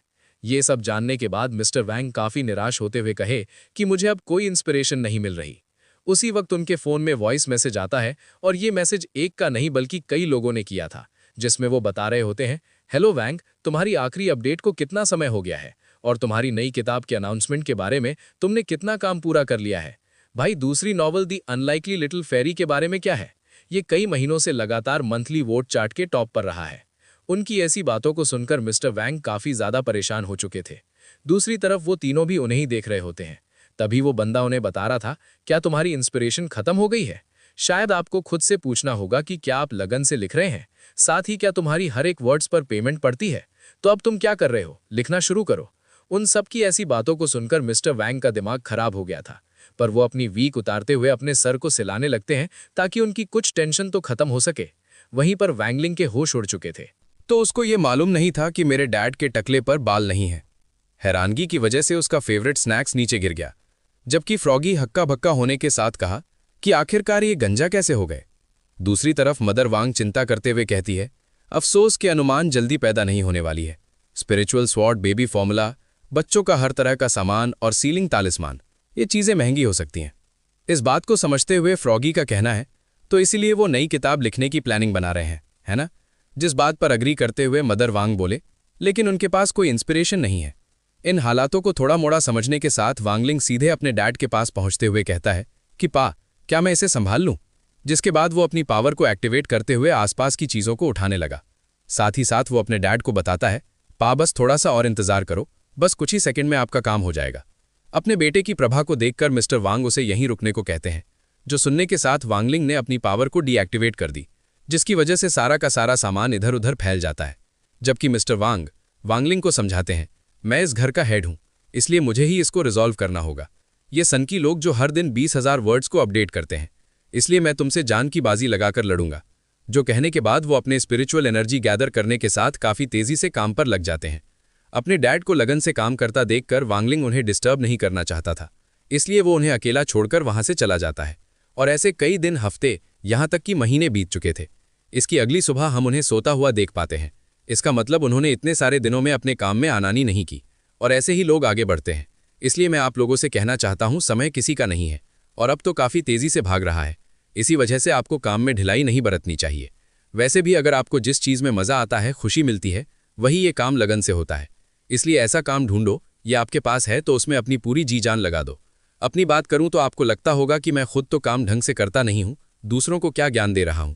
तो ऐसी बात नहीं है, मैं अपना काम करता हूं और मुझे एक्सप्लेन करना काफ़ी ज़्यादा पसंद है, पर हार्डवर्क के साथ स्मार्ट वर्क भी होना चाहिए। और अभी भी मैं एक स्टूडेंट हूं, इसलिए मैं सिर्फ अपना ध्यान एक चीज़ पर नहीं लगा सकता, मुझे बाकी काम भी करने होते हैं। लेकिन जितना खाली समय मिलता है वो मैं एक्सप्लेनेशन में लगा देता हूँ। साथ ही साथ मेरे पास बाकी एक्सप्लेनर की तरह लोग नहीं हैं, जैसे कोई स्क्रिप्ट लिख दे और दूसरा एडिटिंग कर दे और तीसरा एक्सप्लेन कर दे। वैसे एक्सप्लेन तो ओनर करता है, साथ ही साथ थंबनेल भी बनाना पड़ता है। तो आप लोग समझ रहे होंगे कि मैं क्या कहना चाहता हूँ। अब कहानी की तरफ आते हैं। दिन रात एक करने के बाद भी उनको आइडिया नहीं आ रहे थे। साथ ही साथ उनकी आंखों के नीचे दाग शकल भी दिखाई दे रहे होते हैं। घर के बाहर की तरफ सुनोंग काफ़ी ब्यूटीफुल आउटफिट के साथ घर की बेल बजाती है, जिसे सुनकर मिस्टर वांग दरवाज़ा खोलते हैं, पर वो अपने सामने सुनोंग को देखकर हैरान हो गए थे। तभी वो उसके आने का रीज़न पूछते हैं, जिस बात पर सुनोंग बताने लगे, सीनियर वांग ने हमें बताया था कि आप अपनी नई किताब के लिए इंस्पिरेशन ढूंढ रहे हैं, लेकिन घर में बंद रहने से कोई फ़ायदा नहीं होगा, इसलिए मिस्टर वांग प्लीज़ मेरे साथ आएँ। जिसके बाद हम सामने की तरफ फ्रॉगी को देखते हैं, जिसने बस का फॉर्म ले रखा था। इसी के साथ वो उन्हें बस की तरफ लाते हुए कहती है, आज मैं इस ट्रिप पर आपकी गाइड रहूंगी, जहां पर आपको इंस्पिरेशन मिलेगी। तभी उस गेट का दरवाजा खुल गया था, जिसमें सब लोग एंटर करते हैं। पर जब वैंगलिंग बस में चढ़ ही रहा था, तभी उसको आसमान से कुछ अजीब सा एहसास होता है, पर वो उस पर ज्यादा ध्यान नहीं देता। इसी के साथ वो बस में घुस गया। स्काई की तरफ स्पिरिट एम्परर का चेला उन पर नजर रखते हुए कहता है कि जिस आदमी को मैं देख रहा हूं उसका सरनेम वैंग है, लेकिन उसके पास कोई डिटेक्टेबल ओरा नहीं है। वो जरूर टॉप टियर का मास्टर होगा। लगता है इन लोगों ने गलत बंदे को निशाना बना लिया है। उनको अपना निशाना वैंगलिंग को बनाना चाहिए। वैसे ये लोग क्या ही कर सकते हैं, उस फोटो में वैंगलिंग का चेहरा ही नहीं था, और जिसका चेहरा था वो थे मिस्टर वैंग। बस के अंदर की तरफ उन सब ने शील्ड बैट लगा ली होती है। तभी वैंगलिंग फ्रॉगी को चलने को कहता है, और उनका पहला स्टेशन होगा Guha how family beast hall. इसी के साथ वो बस निकल पड़ी उस स्टेशन की ओर। गुहू हाउ के घर की तरफ वो बता रहा था, मिस्टर वैंग, वैंगलिंग ने मुझे पहले ही बता दिया है कि क्या हुआ, इसलिए चिंता मत करो, मैं आपको इंस्पिरेशन ढूंढने में मदद करूंगा। फिर वो एक जार को फेंकते हुए कहता है कि मैंने तुमको चुन लिया है, लाइटनिंग बियर। इसी के साथ उस जार में से लाइटनिंग बियर बाहर आते के साथ मिस्टर वैंग के पीछे खड़ा हो गया था। उस बीस्ट को देखकर फ्रॉगी बताता है कि मुझे कभी उम्मीद नहीं थी कि तुम्हारी फैमिली ने टॉप टियर के बीस्ट को टेम किया होगा। उसकी इस बात पर गुहू हाउ फ्लेक्स बारते हुए बोलता है कि इस लाइटनिंग बियर को कैप्चर करने के लिए मैं spirit beast village Jain Kishan village गया था। तभी सुनोंग सवाल करती है, गुहू हाउ तुम क्या करने की कोशिश कर रहे हो? जिस बात का जवाब देते हुए गुहू बताता है, एक्यूपर पॉइंट्स को स्टिमुलेट करने के लिए इलेक्ट्रिक करंट का इस्तेमाल किया जाता है, जिससे पूरी बॉडी का ब्लड फ्लो बढ़ जाता है, जिसकी वजह से उनका दिमाग पहले से ज्यादा एक्टिवेट हो जाएगा। उसकी ऐसी बातों को सुनकर मिस्टर वैंग बताती है, मैं समझ गया, मेरी प्यारी वैंग नवान के लिए मैं कोशिश करने को तैयार हूँ। ये बात सुनकर सुनोंग मिस्टर वैंग से सवाल करती है, मुझे याद है कि एक बड़ा लाइटनिंग बियर 1,00,000 वोल्ट का करंट छोड़ सकता है। मिस्टर वैंग, क्या आप इसे संभाल पाएंगे? अब ये सुनकर उनकी फटकर 4 हो चुकी थी, जबकि गो हुआ उस बियर का बच्चा उठाते हुए बताता है, चिंता मत करो मिस्टर वैंग, असल में ये काम इस बियर के बच्चे पर छोड़ दो, इसका करंट ज्यादा तेज नहीं होगा। इसी के साथ उसने करंट मारना शुरू कर दिया, जिसकी वजह से मिस्टर वैंग जोर जोर से चिल्ला रहे होते हैं। अपने सामने इस नज़ारे को देखकर सुन रोंग और फ्रॉगी काफी परेशान हो चुके थे। कुछ देर झटके खाने के बाद वो लिटिल बियर रुक जाता है, पर मिस्टर वैंग की हालत कुछ ज्यादा ही सुधर जाती है। तभी वैंगलिंग सवाल करता है, डैड आप कैसा फील कर रहे हैं? जिस बात का जवाब देते हुए उसके डैड बताते हैं, मुझे ऐसा लग रहा है कि मैं पहले से ज्यादा समझदार हो गया हूं। उनकी ऐसी बातों को सुनकर सुन रोंग परेशान होते हुए कहती है कि मिस्टर वैंग चलिए अगले स्टॉप पर चलते हैं। इस पे वो उसे मना करते हुए बोलते हैं कि नहीं, मुझे थोड़ा और वोल्टेज चाहिए। अब ये सुनकर वैंग ने उन्हें थम्स अप करते हुए बेस्ट ऑफ लक करता है। इसके कुछ देर बाद लाइटनिंग बियर उनको अपने बच्चे की तरह गोद में झुलाने लगा था, जिसकी वजह से उन्हें शर्म आ रही थी। ऊपर की तरफ हम उसी चेले को देखते हैं जो उन्हें ढूंढते ढूंढते गुहा के घर की तरफ आ गया था। फिर वो ऊपर की एक प्लेट हटाते हुए अंदर की तरफ झांकने लगता है। तभी उसको अपने सामने टॉप टियर का बीस्ट दिखाई देता है, जो देखने के बाद वो कहने लगा, क्या शानदार स्पिरिचुअल बीस्ट है, अगर मैं इसे पकड़कर लॉर्ड स्पिरिट एम्परर को दे दूं तो पक्का मुझे रिवॉर्ड मिलेगा। ये सब कहने के बाद वो एक जार से उसको कैद करने की कोशिश करता है, लेकिन वो जार जाकर उसके टंटोले पर लग गया, जिसकी वजह से बेबी बियर जोर जोर से रोने लगा।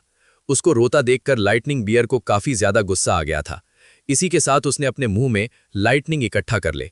अब ये देखकर वो बंदा काफी ज्यादा घबराते हुए कहता है कि तो इसका पहले से ही एक ओनर है। दूसरी तरफ उसने काफी गुस्से के साथ उस पर अटैक कर दिया था। इसी के साथ वो चेला काफी दूर पटक गया।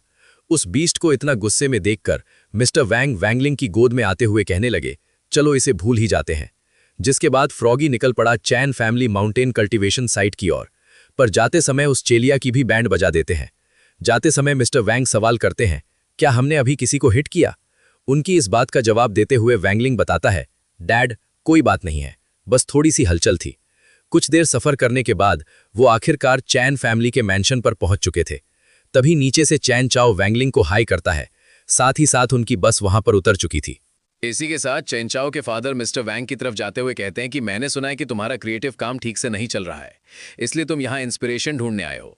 उनकी इस बात पर मिस्टर वैंग अजीब से हंसते हुए बताते हैं, माफ करना चैन, तुम बिल्कुल सही कह रहे हो। ये बात सुनकर मिस्टर चैन कहते हैं, तो चलिए हम तुमको अपनी चैन फैमिली के एंसेस्टर सेवर टेक्निक दिखाते हैं। इस टेक्निक का नाम सुनकर मिस्टर वैंग थोड़े हैरान हो जाते हैं, जबकि वो दोनों अपनी टेक्निक को परफॉर्म करने के लिए एकदम तैयार दिख रहे थे। इसके बाद दोनों एक साथ अपने स्पेयर का इस्तेमाल करते हुए सामने की तरफ काफी खतरनाक से लेस रिलीज कर दिया, जो सीधे जाकर उन चट्टानों से जा टकराया। उन दोनों के हमले की वजह से वो चट्टान आधी कटकर नीचे गिर जाती है। उनके एंसेस्टर टेक्निक को देखकर वो तीनों तालियां बजाने लगे थे, जो देखकर मिस्टर चैन उनकी तरफ जाते हुए कहते हैं, उम्मीद है कि तुम हमारी खराब परफॉर्मेंस के लिए हमें माफ कर दोगे। मिस्टर वैंग, मेरा बेटा हाल ही में बेहतर हुआ है, लेकिन वो अभी तक उस लेवल तक नहीं पहुंचा है। जिस बात का जवाब देते हुए मिस्टर वैंग बताते हैं कि जैसा बाप वैसा बेटा। आपका बेटा काफी इंप्रेसिव है, आप तो और भी ज्यादा इंप्रेसिव हो। पता नहीं था कि आप मुश्किलों को पार कर सकते हो। दूसरी तरफ शहंशाह चाओ वोंगली का नाम पुकारने के साथ उसे गले लगाते हुए कहता है, आखिरकार मेरे फादर ने इंप्रूव करने के लिए मेरी तारीफ की। ये बात सुनकर मिस्टर चैन अपने बेटे की तारीफें करते हुए कह रहे थे, बेटा मुझे हमेशा से तुम पर भरोसा रहा है। इस पे तो चैन चाओ का सीना गर्व से चौड़ा हो गया था, जबकि मिस्टर चैन अपना स्पेयर मिस्टर वैंग को थमाते हुए बताते हैं कि अब तुम इसे एक बार ट्राई करके देखो। साथ ही साथ चव ने अपना स्पेयर भी वोंगलिंग को दे दिया था। दूसरी तरफ लूगी अपने इशारों के थ्रू उसको कुछ बताने लगता है। उसकी बात को वोंगलिंग भी समझ गया था। तभी हम एक पेड़ के पीछे उसी बंदे को देखते हैं जो मिस्टर वैंग को देखते हुए अपने मन में कह रहा था, ये आदमी पक्का ऑर्डिनरी इंसान नहीं है और वो बस का हादसा कोई एक्सीडेंट नहीं हो सकता। दूसरी तरफ उनको स्पेयर उठाने में काफी ज्यादा मुश्किलों का सामना करना पड़ रहा होता है। साथ ही वो गिरने ही वाले पर समय पर आते के साथ मिस्टर चैन ने उन्हें गिरने से बचा लिया था और वो उन्हें बताते हैं कि वैंग तुम्हारे पास कोई कल्टीवेशन नहीं है और इस स्पेयर शॉट को उठाना भी काबिले तारीफ है। दूसरी तरफ वोंगलिंग बड़े आराम से सामने की तरफ एक स्लैश रिलीज कर देता है, जिसकी वजह से उस पेड़ का पता नहीं, लेकिन उस बंदे की हालत जरूर खराब हो जाती है। उसके हमले को देखकर मिस्टर चैन उसे बताना शुरू करते हैं, वोंगलिंग ये स्ट्राइक काफी स्थिर है, लेकिन तुम कोई सैपर एनर्जी बाहर नहीं निकाल रहे हो, तो इसलिए अभी भी सुधार की गुंजाइश है। वो सोच रहा था कि दो आम लोग ऐसे दो एक्स्ट्रा ऑर्डिनरी कल्टीवेटर को कैसे जन्म दे सकते हैं। दूसरी तरफ मिस्टर बांग एक तलवार उठाते हुए वांगलिंग से कहते हैं कि याद है जब तुम बच्चे थे तो मैं तुम्हें पीच वुड की तलवार खरीदने के लिए यहां लाया था। उसी वक्त सामने एक लड़की को देखकर जिंग के बाहर की तरफ आ जाता है। उसे देखकर वांगलिंग उसके आने का कारण पूछता है, लेकिन वो कुछ कह पाती उससे पहले ही लड़की बोल पड़ती है, इतने कम समय बाद तुम आखिरकार आ ही गए। इतना कहकर वो अपने म्यान से वांगलिंग पर हमला कर देती है, जिसे वांगलिंग जिंके का इस्तेमाल करते हुए ब्लॉक कर लेता है। ये लड़की और कोई नहीं बल्कि जिंके की म्यान होती है। वांगलिंग उसे पीछे की तरफ पुश कर देता है। तभी वो लड़की अपने अतीत को याद करते हुए कहती है कि उसने जिंके से कहा था, तुम सिर्फ मेरी तलवार हो। इन सब बातों को याद करते हुए वो काफी इमोशनल हो जाती है और कहती है कि मैंने तुम्हें हर जगह ढूंढा, बस एक छोटी सी मुलाकात के लिए। इसके बाद वो गुस्से में आकर वांगलिंग पर लगातार हमला करना शुरू कर देती है, जबकि वांगलिंग बस उसके अटैक्स को ब्लॉक करता रहता है। उनकी फाइट की वजह से वहां अफरा तफरी मच जाती है। उसी दौरान एक लेडी उनकी लड़ाई देखकर कहती है कि ये दोनों क्यों लड़ रहे हैं, ये तो बहुत डरावना है। दूसरी तरफ वो लड़की लगातार अटैक करते हुए कहती है, तुम बेदर्द हो, एक बार भी मुझसे मिलने नहीं आए। ये सुनकर जिंके उसे समझाने की कोशिश करता है, लेकिन वो कुछ भी समझने को तैयार नहीं होती और गुस्से में कहती है, बकवास बंद करो। मैंने तुम्हारे साथ फैमिली जैसा बर्ताव किया तो तुम्हें क्या लगता है मैं कौन हूं? उनकी फाइट को देखकर सुन काफी परेशान हो जाती है, जबकि फॉगी को समझ आ जाता है कि ये लॉर्ड जिंके की म्यान है। उसी वक्त वो म्यान वांगलिंग पर एक जोरदार अटैक करती है, जिसे वांगलिंग रोकते हुए उसे शांत रहने को कहकर एक ही हिट में पीछे फेंक देता है। इस वजह से वो लड़की घायल हो जाती है। दूसरी तरफ मिस्टर बांग उसे संभालने के लिए आगे बढ़ते हैं, लेकिन वांगलिंग उन्हें वहीं रोकते हुए कहता है कि ये काफी खतरनाक है। इस पर उसके पिता जवाब देते हैं, यहां सबसे खतरनाक तो तुम ही हो। ये सुनकर वांगलिंग भी हैरान रह जाता है क्योंकि उसे ऐसी बात की बिल्कुल उम्मीद नहीं थी। इसके बाद मिस्टर बांग उस लड़की की तरफ जाते हुए कहते हैं कि तुम और जिंग के दिखने में काफी हद तक एक जैसे हो, जबकि वो लड़की उन्हें ही धमकाते हुए बताती है, क्या तुम मेरे हाथों से मरना चाहते हो इंसान। उसकी ऐश की बातों को सुनकर मिस्टर वांग बताना शुरू करते हैं, जिंग के से तुम्हारा ब्रेकअप के लिए मुझे भी कुछ जिम्मेदारी लेनी होगी। उस समय मैंने उसकी फीलिंग के बारे में बिल्कुल भी नहीं सोचा था। काश मैंने तुम दोनों को एक साथ मिला दिया होता तो तुम्हें जुदाई का ये दर्द नहीं झेलना पड़ता। उनकी इस बात पर वो लड़की कहने लगी, तुम बिल्कुल बकवास कर रहे हो। दूसरी तरफ नजर रख रही उस बंदे की टोली ये सब देखकर बताती है, ये पहली बार है जब मैं उसे लगातार 2 बार मारने में फेल हुआ हूं, लेकिन इस बार मैं पूरे रेड स्क्वाड एलीट फोर्स के साथ आया हूं। देखते हैं इस बार तुम कैसे बचते हो। और नीचे की तरफ मिस्टर वांग उसे समझाते हैं कि जिंग के तुम्हें भुला नहीं है। अब ये सुनकर वो थोड़ा शांत हो चुके थे। उसी वक्त उस बंदे की टोली ने उन दोनों को चारों तरफ से घेर लिया था। फिर वो धीरे धीरे उनको मारने के लिए आगे बढ़ने लगे। अपने सामने इस नज़ारे को देखकर मिस्टर वांग काफी ज्यादा घबरा जाते हैं।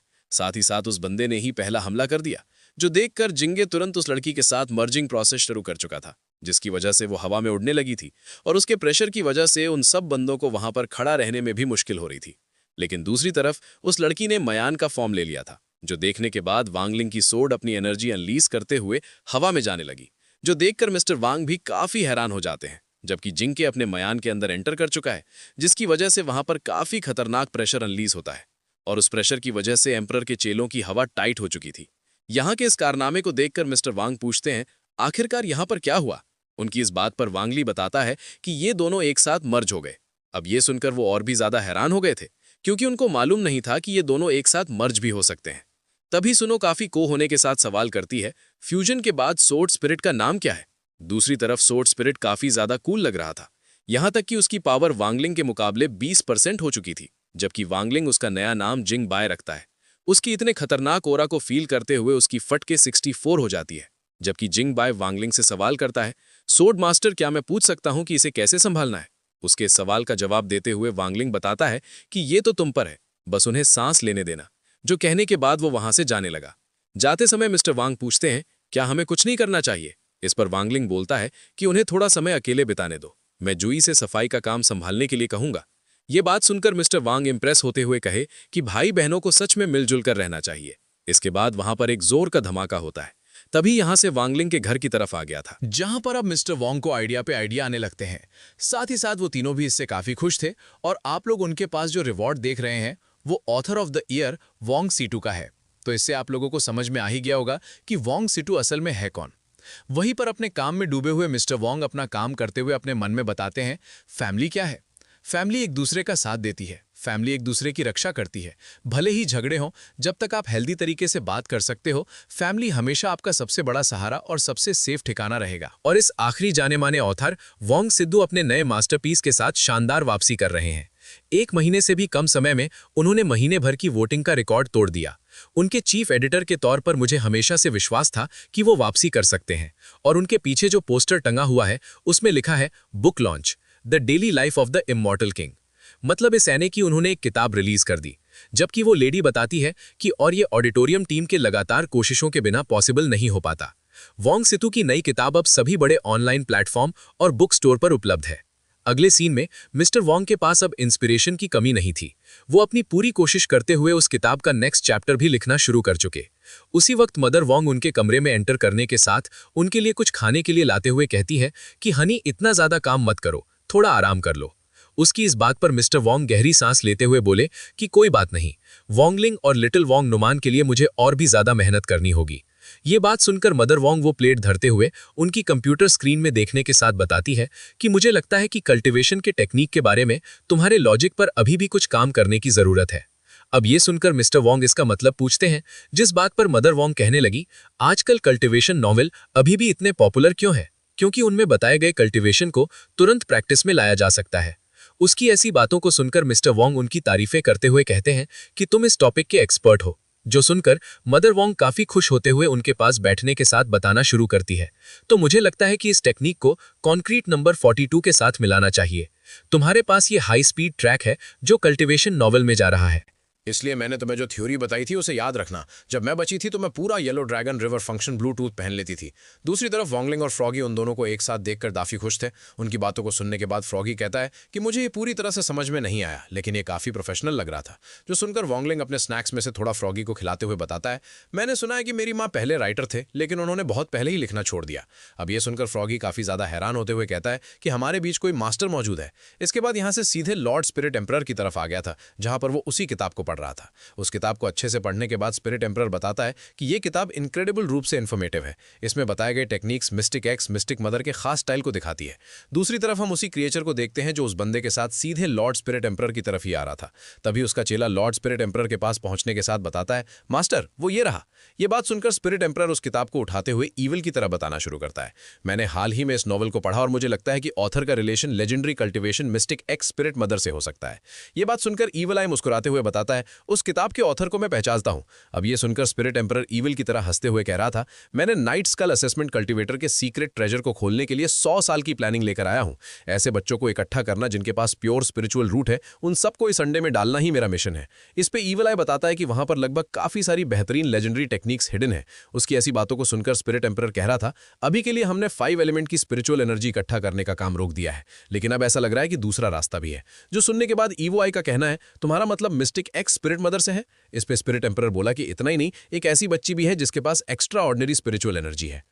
ये बात सुनकर इवलाई कहता है कि इस किताब का ऑथर और वो बच्ची जिसे तुम चाहते हो और वो बिना एक्सप्रेशन लेस वाला कल्टीवेटर जिसे मैं मारना चाहता हूँ, लगता है ये सब एक साथ रह रहे हैं। जिसके बाद वो अपने अंदर से एक स्क्रू बाहर निकालते हुए उसको पकड़ा देता है, जिसको वो खोल कर देखता है, जिसमें एक मैप था। अब ये देखने के बाद स्पिरिट एम्परर कहता है कि मुझे अब समझ में आया कि लॉर्ड पाई ने तुम्हारी सिफारिश क्यों की। तभी इवलाई सवाल करता, बताओ तुमको और क्या जानने की जरूरत है। जिस सवाल का जवाब देते हुए स्पिरिट एम्परर पूछने लगा, मुझे सृष्टि हाई के बारे में सब कुछ बताओ जो तुम जानते हो। दूसरी तरफ इवलाई थोड़ा घबराते हुए कहा, तुम क्या करने की प्लानिंग बना रहे हो। जिस बात का जवाब देते हुए वो बताने लगा, मछली की आंखों में मोती बताकर बेचना ये ध्यान भटकाने की एक चाल है। तभी यहाँ सीन शिफ्ट होकर टीचर रूम की तरफ आ गया था, जहां पर वान जुकांग और पान शेक वही किताब पढ़ रहे थे। पढ़ने के दौरान वो दोनों एकदम से कहते हैं, शानदार, ये काफी बढ़िया तरीके से लिखा गया है। साथ ही साथ वांग जुकांग बताते हैं कि फेमस ऑथर वांग सेतु नई किताब काफी इंटरेस्टिंग है। उनके लिखने के स्टाइल में कुछ ऐसा है जो मुझे लगता है कि मैंने पहले भी देखा है। तभी पान शेक कॉन्ग सवाल करती है, क्या तुमने इसे देखा है। इस बात पर वांग जुकांग कहता है कि उनकी किताब में कल्टीवेशन टेक्निक्स मेरे मास्टर से काफी मिलती जुलती है। ये बात सुनकर पान शेनकॉन्ग कहने लगी, क्या ये legendary cultivator mistake x split mother हो सकती है। जिस बात का जवाब देते हुए पान जुकांग बताया शुरू करते हैं, उस समय मैं बस अपने मास्टर द्वारा दी गई मिस्टिक एक्स डिवाइन टेक्निक की प्रैक्टिस कर रहा था और मैं बहुत कम समय में फ्री मोटर लेवल पर पहुंच गया। अब ये सुनकर पान समझ जाती है कि ये उससे मिल चुका है। तभी बाजुकांग बोलते हैं कि नहीं, ये तो बस मनगढ़ंत बात थी। ये सुनते ही उनके होश उड़ चुके थे। जबकि बाजुकांग बताते हैं कि असल में मुझे ये कल्टीवेशन टेक्निक सड़क के किनारे पर मिली। उसमें लिखा था कि जब तुम इसे पूरी तरह से सीख लोगे तो तुम अपने आप ही उस सेक्ट में शामिल हो जाओगे। उसकी ऐसी बातों को सुनकर पान जेलस होते हुए कहती है कि क्या मजाक है ये, तुमको सड़क के किनारे पर मिला, मुझे तो ऐसी चीजें कभी क्यों नहीं मिलती। इस पर वो हंसते हुए बताता है, हर कल्टीवेशन के अपने यूनिक एक्सपीरियंस होते हैं। वो बात सुनकर मिज़बान कहेगी, लेजेंड ने कहा कि उसने कुछ बहुत ही एडवांस कल्टीवेशन की टेक्निक ईजाद की, क्या ये सच है। उसकी इस बात पर वांग जुकांग बता दे कि खैर हो सकता है कि अगर मुझे मौका मिला तो मैं अपने मास्टर को खुद जाकर रिस्पेक्ट देना चाहूंगा, पर वो काफी समय से लापता है। तभी यहाँ सीन शिफ्ट होकर एलिट क्लास की तरफ आ गया था, जहां पर उनके टीचर सब स्टूडेंट को बता रहे होते हैं, आज के आखिरी लेसन में मैं तुमको एक legendary cultivator mistake x split mother से मिलवाऊंगा। अब ये सुनकर वहां के सारे डिसाइपल बातें करने लगे थे। मिस्टिक एक्स स्पिरिट मदर, ये कौन है? अरे वो कौन, मैंने उसका नाम कभी नहीं सुना। उनके शोर शराबे को सुनकर बाजुकांग उन्हें साइलेंस रहने को कहकर एक चौक का इस्तेमाल करते हुए बताते हैं, मिस्टिक एक्स स्पिरिट मदर एक जीनियस थी जिन्होंने कल्टीवेशन टेक्निक को ईजाद किया। इमॉर्टल आर्ट के बिहाफ पर उन्होंने मिस्टिक एक्स डिवाइन टेक्निक बनाई। तभी सुनो सवाल करती है, sir mistake X divine technique क्या है। जिस बात पर बाजुकांग बताना शुरू करते हैं, मिस्टिक का मतलब है मिस्टीरियस। जैसा कि नाम से पता चलता है कि ये एक मिस्टीरियस टेक्निक है जो सीक्रेट आर्ट पर फोकस करती है। तुम सब लकी हो कि तुमको मिस्टिक एक्स डिवाइन टेक्निक सीखने को मिल रही है, क्योंकि मैं ही इसका एकमात्र इनहेरिटर हूं। फिर वो अपनी पावर को एक्टिवेट कर चुके, जो देखकर उन सब के होश उड़ जाते हैं। दूसरी तरफ बाजुकांग अपनी चौक को उछालने के बाद फ्लेक्स मारते हुए हवा में ला चुके। उनकी ऐसी पावर को देखकर वो लोग काफी ज्यादा हैरान हो गए थे। जबकि बाजुकांग उस चौक का इस्तेमाल करते हुए कुछ ड्रॉ करने लगते हैं। साथ ही वो बोले, mistake X divine technique X manifestation, जो कहते हैं उन्होंने एक वेपन तैयार कर लिया था। फिर वो उस वेपन का इस्तेमाल करते हुए अपने टेबल के 2 टुकड़े कर लेते हैं। ये सब देखने के बाद वहां के स्टूडेंट काफी हैरान हो चुके थे। तभी चचाऊ का तो ये बस एक्स मैनिफेस्टेशन है, जबकि गुहाओं को लग रहा था कि ये वेपन ज्यादा पावरफुल नहीं होगा। ये बात सुनकर सुनरैंग बोल पड़ी, मैं सोच रही हूँ क्या इस तरह की टेक्निक सच में जानलेवा हो सकती है। साथ ही साथ वहां पर एक स्टूडेंट भी बताता है, अब मुझे इसे पढ़ने का मन नहीं कर रहा। उन सब की ऐसी बातों को सुनकर टीचर कह रहे थे, x manifestation mistake X divine technique के पहले की फाउंडेशन है। तुम सभी को ग्रेजुएट से पहले इसमें महारत हासिल करनी होगी, तभी तुम्हारे स्पिरिचुअल एनर्जी लेवल के बिहाफ पर मिस्टिक एक्स डिवाइन टेक्निक का तुम्हारा मैनिफेस्टेशन अलग होगा। सामने की तरफ बांगलिंग उनकी बात पर बिल्कुल भी ध्यान नहीं दे रहा था। फिर हम शाम का सीन देखते हैं, जहां पर वो दोनों प्रैक्टिस करने के बाद घर की तरफ जा रहे होते हैं। रास्ते में सुनो सवाल करती है, मिस्टिक एक्स डिवाइन टेक्निक आखिर इतनी मुश्किल नहीं है ना? उसी वक्त उनके पीछे से एक बंदा उनके सामने से निकल गया। इसी वजह से वांगलिंग को कुछ अजीब सा एहसास होता है। साथ ही साथ जिंग बाई बाहर की तरफ आते हुए कहा, स्वॉर्ड मास्टर, उस बंदे से जाना पहचाना ऑरा निकल रहा है। जो सुनकर वांगलिंग उसको बताता है कि सब ठीक है, देखते हैं कि वो क्या कर रहा है। दूसरी तरफ गुहा और चैनचाओ की हालत कुछ ज्यादा ही खराब हो चुकी थी, जबकि चैनचा लड़खड़ाते हुए बोल रहा था, अफसोस 7 बज चुके हैं और हमने इतने समय में कुछ भी नहीं सीखा। उसकी इस बात का जवाब देते हुए गुहा बोला कि तुमने ठीक कहा, 2 घंटे पढ़ाई करना 7200 सेकंड बर्बाद करने जैसा है। दूसरी तरफ उन पर किसी ने हमला कर दिया था, जिसका पता चलते ही वांगलिंग तुरंत उसे अडाको डोज कर लेता है। पर सुनररॉन्ग अपने ही ख्यालातों में खोई हुई थी, इसलिए वो उसे काफी अलग तरीके से बचाता है, जो दिखने में काफी रोमांटिक था। साथ ही साथ वो हमला उन दोनों चोमू के काफी करीब आकर रुक जाता है। पर अभी तक ये शुरुआत थी, जिसके बाद उन फेदर में से कांटेदार टेंटिकल्स निकलते हुए उन दोनों को एक साथ जकड़ लेते हैं, जो देखकर सुनररॉन्ग mystic X divine technique X manifestation को एक्टिवेट कर चुके। फिर वो उस वेपन का इस्तेमाल करते हुए एक ही स्लैश में उन टेंटिकल्स को काट देती है, पर बाकी टेंटिकल को वो खुद डिस्ट्रॉय करने के साथ सुनररॉन्ग की तरफ आ जाते हैं। यहां तक कि वो दोनों उसके वेपन को देखकर हैरान हो चुके थे, जबकि चैनचाओ बताता है सुनररॉन्ग ने सिर्फ एक मिस्टिक लेसन टेक्निक के बाद इसे कैसे मास्टर कर लिया। अपनी तारीफें सुनकर सुनररॉन्ग काफी खुश हो जाती है। तभी वो दोनों भी उस टेक्निक को एक्टिवेट करते हुए कहते हैं कि बिल्कुल नहीं, हम पीछे नहीं रह सकते। Mistake X divine technique X manifestation, जो कहने के बाद उनके अंदर से काफी खतरनाक ऑरा रिलीज होने लगा था। इसी के साथ उनके हाथों में छोटे छोटे एक्स वेपन आ चुके थे। अब ये देखकर सुनररॉन्ग सोचने लगी, मेरा वेपन इतना बड़ा है पर इन दोनों का वेपन इतना छोटा क्यों है।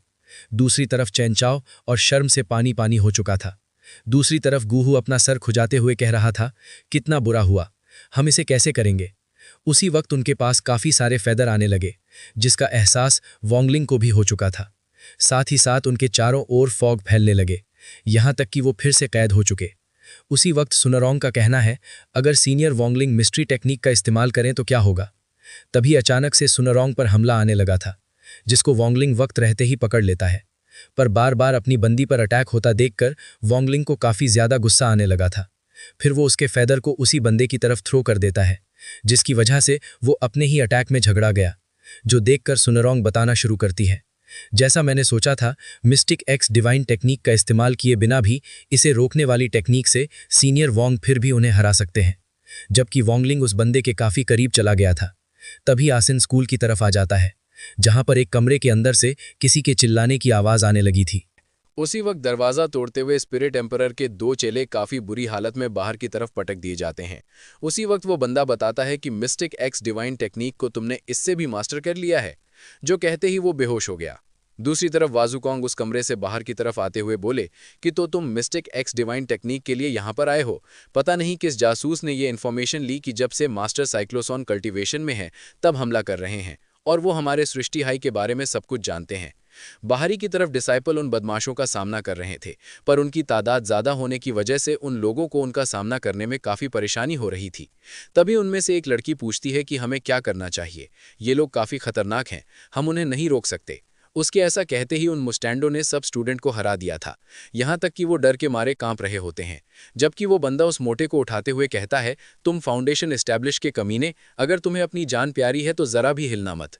अपने दोस्त की ऐसी हालत को देखकर वो घबराने लगा था।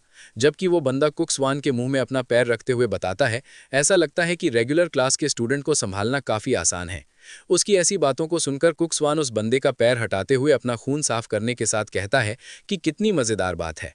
असली ऑथर होने के नाते इतने सालों से मुझे बलि का बकरा बनाया जा रहा था। क्या तुम्हें सच में लगा कि मैं ये सब चुपचाप सह लूंगा? फिर वो अपनी पावर को अनलीज करने लगा, जो देखकर उनका साथी बताता है, मुझे नहीं पता क्यों, लेकिन अचानक से ये इंसान मुझे खतरा लग रहा है। दूसरी तरफ कुकसुमार अपने दोस्त से कहने लगा, अरे तुम वहां क्या कर रहे हो? इधर आओ, मेरे सिर के पीछे की लगी जिप को खोलने में मेरी मदद करो। तभी वो बंदा उसके पीछे की जिप को देखकर इसका रीजन पूछने लगा था। अब ये सुनकर वो उस पर गुस्सा करते हुए कहता है, समझाने का समय नहीं है, बस इसे खींचो। उसको भड़कता देखकर उसने उसकी जिप खोल दी, जो देखकर कुकस्वान कह रहा था, ऑथर की secret technique devil muscle transformation technique. इसी के साथ उसके अंदर से चमकता धमकता आदमी बाहर की तरफ निकल आया। अब ये देखकर उसके साथी काफी हैरान हो जाते हैं, जबकि कुकस्वान उन बंदों को अपनी बत्तीसी दिखाता है, जो देखकर उन सबको उस पर काफी ज्यादा गुस्सा आ रहा था। तभी उनका लीडर अपने साथियों से कहता है कि सब लोग मिलकर हमला करो, इससे वो जरूर काबू में आ जाएगा। अपने लीडर की बात सुनते ही उन सब ने एक साथ उस पर हमला करना शुरू कर दिया। उस अटैक को देखने के बावजूद भी कुकस्वान उनके अटैक को डॉज नहीं करता और वो हमने सीधे जाकर उसको हिट होने लगे, जिसकी वजह से वो जोर जोर से चिल्ला रहा था। साथ ही साथ अब वो पूरी तरह से उनके चंगुल में आ जाता है। ये देखकर वो बंदा निराश होते हुए कहा, मुझे लगा कि इस सीजन में उसका अल्टीमेट इवोल्यूशन हुआ है, पर ये तो गोबर का गोबर ही रहा। अब हमारा कुछ भी नहीं हो सकता। जो कहते ही वो बेहोश हो जाता है। उसी वक्त कोई अचानक से उन पर कई सारे स्लैश अटैक रिलीज कर चुका, जिसकी वजह से वो लोग उनके चंगुल से आजाद हो गए। यहाँ तक कि उस बंदे को उनके अटैक को डॉज करने में काफी ज्यादा मुश्किल हुई। दूसरी तरफ एक शानदार एंट्री के साथ वांग जुकांग काफी गुस्से के साथ आगे बढ़ते हुए कह रहे थे, तुम्हारी हिम्मत तो देखो, लेकिन मेरे 60 हाई को कम समझकर तुमने बहुत बड़ी गलती कर दी। लड़कों लड़कियों, उनसे डरो मत। मैंने आज जो तुम्हें मिस्टिक एक्स डिवाइन टेक्निक सिखाई है, उनका इस्तेमाल करो और उन सब को चीर दो। अपने सर की ऐसी बातों को सुनकर वो सब जोश से भर गए थे। फिर वो मिस्टिक एक्स डिवाइन टेक्निक को एक्टिवेट कर लिए थे, जो देखकर उन बदमाशों की टोली ने अपने अपने वेपन बाहर की तरफ निकाल चुके। दूसरी तरफ वो सब अपने एक्स के साथ तैयार खड़े थे। इसी के साथ वहां पर काफी बड़ी जंग का आगाज शुरू हो चुका, पर हमें उनकी फाइट दिखाई नहीं जाती, क्योंकि उनकी फाइट एक फोर्ट के अंदर हो रही होती है और उस फोग में से कुछ राइचस पाथ के लोग हवा में उड़ रहे थे और कुछ डिमोनिक पाथ के लोग हवाई यात्रा में निकल चुके थे। वहां की फाइट का वो दोनों दूर से विटनेस कर रहे होते हैं। नीचे की तरफ वो दोनों अभी भी बेहोश, पर जिन लोगों को वांगलिन ने बंदी बनाया था वो उनसे सवाल करता है, तुम लोग यहां पर क्या करने आए हो? जिस बात का जवाब देते हुए वो बंदा बताता है कि तुम्हें बताने से बेहतर है कि मैं मर जाऊं। इसके अलावा हमने पहले ही अपना मिशन पूरा कर लिया है। अब ये सुनकर वांगलिंग उसके मिशन के बारे में पूछता है, पर वो कुछ भी बताने को तैयार नहीं था। इसलिए वांगलिंग उसके दिमाग में एक स्पेल इंजेक्ट कर देता है। फिर वो अपने आप कहने लगा, हम एक विला पर छापा मारने का प्लान बना रहे हैं, ताकि अंदर मौजूद उस प्रेग्नेंट लेडी को पकड़कर अपनी केव में ले जा सकें। इतना कुछ बकने के बाद वो बंदा अपने मन में कहने लगा, अरे नहीं, मैंने ये राज खोल दिया। ये सब जानने के बाद वांगलिंग परेशान होते हुए कहता है कि ये ध्यान भटकाने की एक चाल है, तो उनका असली निशाना मेरा घर था। सुनरोंग, प्लीज मेरी बॉडी का ख्याल रखना। ये बात सुनकर सुनरोंग बड़ा अजीब सा चेहरा बनाती है। असल में देखने से ऐसा लग रहा था कि इसकी इरादे वांगलिंग को लेकर ठीक नहीं है, जबकि वांगलिंग ग्रेट सप्रेशन स्पेल का इस्तेमाल करते हुए अपनी बॉडी के अंदर से अपनी सोल को बाहर की तरफ निकाल चुका। फिर वो निकल जाता है अपने घर की ओर। दूसरी तरफ सुनरोंग उसकी बॉडी का ध्यान रखने लगती है। उसके घर की तरफ मदर वांग अपने बच्ची के कपड़े को देखकर कह रही थी, अरे वाह, हमारी बांग नुमान ये ड्रेस पहनेगी तो काफी प्यारी लगेगी। क्या तुम्हें यह पसंद है? नुमान, बाद में तुम्हें अपने भाई के साथ अच्छे से रहना है। उनके ऐसा कहते ही वहां की लाइट तुरंत चली जाती है, जो देखकर वो काफी ज्यादा घबरा चुकी थी। तभी उनको सामने की तरफ कुछ दिखाई देता है। कोई उनकी तरफ काफी तेजी से आ रहा है, जिसकी वजह से मदर वांग डर गई थी। दूसरी तरफ वो बंदा अपने होंठ चलाते हुए बताता है कि अब तुम हमारे साथ चलोगे, क्योंकि हमें तुम्हारे पेट में पल रहा बच्चा चाहिए। उसकी ऐसी बातों को सुनकर मदर वांग कहने लगी, तुम लोग कौन हो और मैं तुम्हारे साथ नहीं जा रही हूं। फिर वो अपना फोन उठाने जाने लगी ताकि वो पुलिस को कॉल कर सके, लेकिन उससे पहले ही वो बंदा अपने फेदर का इस्तेमाल करते हुए उनके फोन को दूर झटका दिया। साथ ही साथ वो उनकी खिड़की तोड़ते हुए बताता है, क्योंकि तुमने मना कर दिया है इसलिए मुझे तुम्हें मजबूरन ले जाना पड़ेगा। अगले सीन में हम वांगलिंग को देखते हैं, जो अपने घर के काफी करीब पहुंच चुका था, यहां तक कि वो वहां के ऑरा को फील करते हुए कहता है, ये तो नुवान का ऑरा है। जो कहते ही वो पहले से भी ज्यादा काफी तेजी से वहां की तरफ चला गया। दूसरी तरफ मदर वांग के पेट में से काफी खतरनाक ऑरा बाहर की तरफ अनलीस होने लगा था। अब ये देखकर मदर वांग हैरान होते हुए कहेगी, नुवान इतनी छोटी है तो ऐसा कैसे कर सकती है? यहां तक कि वांग नुवान का ऑरा छत को चीरते हुए बाहर की तरफ जाने लगा। ये प्रेशर उन बदमाशों से परे था और वो खुद को बड़ी मुश्किल से वहां पर टिकाए हुए था। लेकिन वो अपने साथियों को बताता है, यहां से भागो, तो ये हमारी एबिलिटी के परे है। अपने लीडर की बात सुनते ही वो सब वहां से भागने लगे। उसी वक्त वहां पर वांगलिंग भी पहुंच जाता है, पर वो नुमान से कहने लगा, चलो मिलकर इनको सबक सिखाते हैं। मिस्टिक्स डिवाइन टेक्निक का 10th लेवल हैव मैनिफेस्टेशन। उसके ऐसा कहते ही वांगलिंग के पीछे एक सुसानो अपीयर हो जाता है। उसके समन होते ही वांगलिंग काफी गुस्से के साथ बताता है कि मेरी माँ और बहन को हाथ लगाने की तुम्हारी हिम्मत कैसे हुई? क्या तुम्हें लगता है कि तुम बच जाओगे? फिर वो अपने सुसानों से पर्पल लाइट की बौछार कर देता है। अब अचानक हुए इस हमले की वजह से वो सब पैनिक करने लगे थे। तभी वो बंदा कहता है, तो ये है मिस्टिक एक्स डिवाइन टेक्निक की असली पावर। जिसके बाद वो सब जान से मारे गए। इस नज़ारे को वांगलिंग भी बड़ी खामोशी के साथ देख रहा था। साथ ही साथ चाँद भी बाहर की तरफ निकल आया। दूसरी तरफ वांगलिंग अपनी माँ और बहन की हालत को देखता है, पर नीचे की तरफ मदर वांग अपना पेट चलाते हुए कह रही थी, हमारी नुवान कमाल की है। तुम इतनी छोटी हो फिर भी तुम्हें पता है कि मेरे को प्रोटेक्ट कैसे करना है। उसी वक्त वांगलिंग को वहां पर डिवाइन मिस्टिक टेक्निक का स्क्रोल दिखाई देता है। जंगल के एक अंधेरे हिस्से से, जहां मास्टर जुओ अपने साथी के साथ कुछ खोज रहे हैं, दोनों आगे बढ़ते हैं और एक पुराना कॉफिन खोलते हैं। लेकिन तभी पीछे से एक खतरनाक आवाज आती है, क्या ढूंढ रहे हो? ये वही मिस्टीरियस बंदा है जो पहले दिखाया गया था, नाइट स्कल का वाइस प्रेसिडेंट। दोनों तुरंत वहां से भागने की कोशिश करते हैं, लेकिन ये इतना पावरफुल है कि मास्टर जुओ को आसानी से पकड़कर दूर फेंक देता है। जब उनकी साथी पीछे मुड़कर देखती है तो ये बंदा उसके सामने भी आ जाता है और कहता है, अब तुम्हारी बारी है। मास्टर जुओ हार नहीं मानते और स्वॉर्ड से काउंटर अटैक करते हैं, पर यह विलन इतना स्ट्रांग है कि स्वॉर्ड को बीच में ही रोक देता है और दोनों को दूर फेंक देता है। अब दोनों वॉरियर्स एक मैजिकल पैन में ट्रांसफॉर्म हो जाते हैं। विलन हंसते हुए बोलता है, पैन स्टैंड इन टेक्निक, तो इमॉर्टल आर्ट टास्क फोर्स सिर्फ इतना ही कर सकते हैं क्या? पैथेटिक। वो वैंगलिंग के घर की तस्वीर देखता है और एक खतरनाक मुस्कान के साथ कहता है, अगली बारी तुम्हारी है वैंगलिंग। अगले सीन में मास्टर जुओ मिनिस्टर के सामने पूरी सिचुएशन एक्सप्लेन कर रहे हैं। मास्टर जुओ, मिनिस्टर, ये वो ईविल ऑर्गेनाइजेशन है जिससे हम कल रात लड़े। नाइट स्कल नाम है इनका। इनका वाइस प्रेसिडेंट है दुलान। इन्वेस्टिगेशन के बाद पता चला कि हाल ही में फर्स्ट प्रिजन में हुई तबाही, स्कूल में हुआ अटैक, पिछले कुछ सालों में गायब हुए बच्चे, सबके पीछे इसी ऑर्गेनाइजेशन का हाथ है। मिनिस्टर पूछते हैं, उसका कल्टीवेशन रेल्म क्या है? मास्टर जुओ का जवाब सुनकर सब शॉक्ड हो जाते हैं। 9th level pinnacle stage, free immortal master.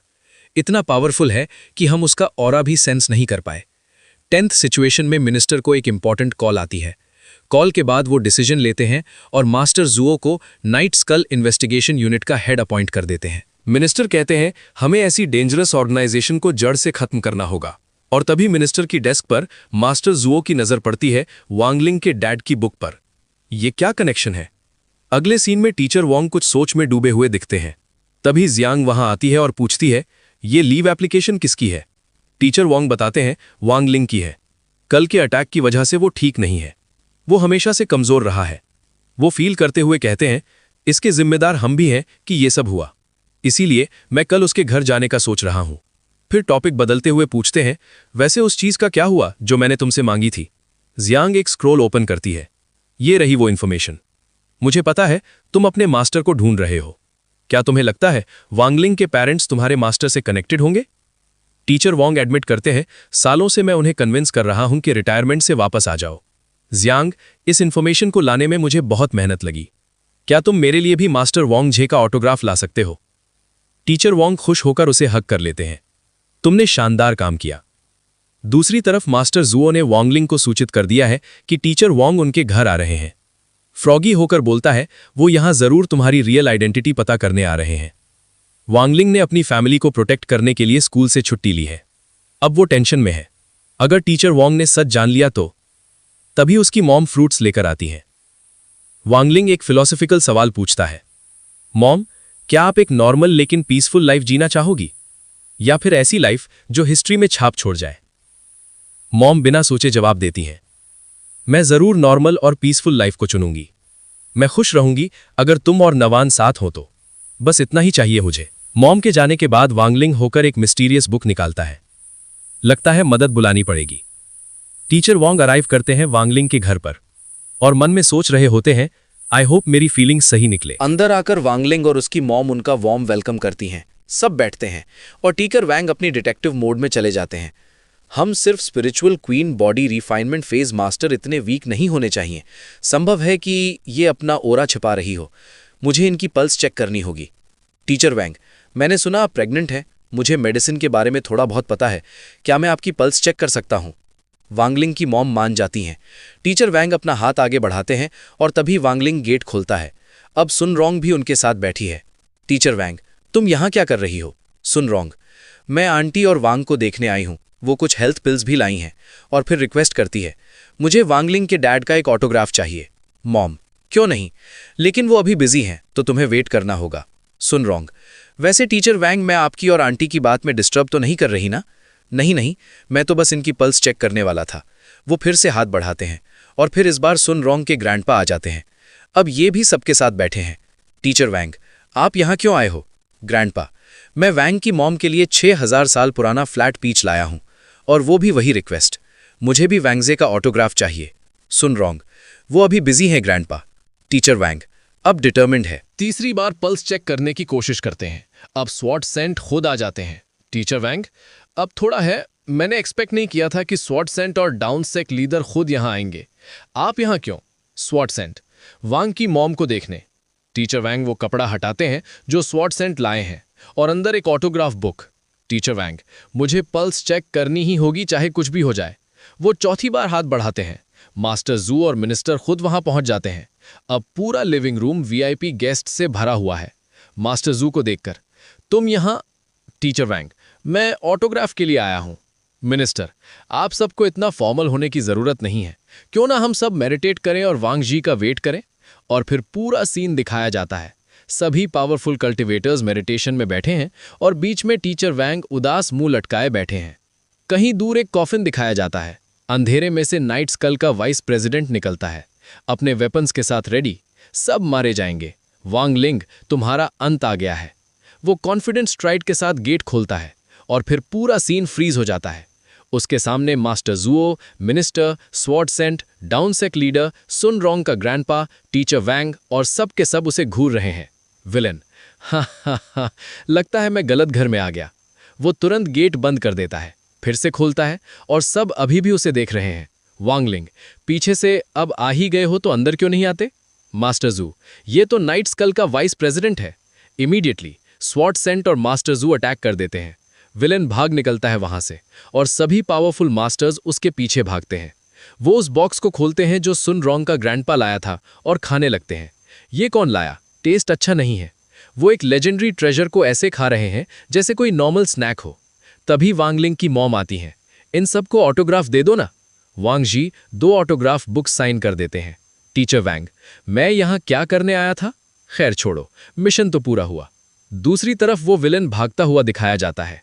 Finally मैं निकल गया उस हॉरर हाउस से।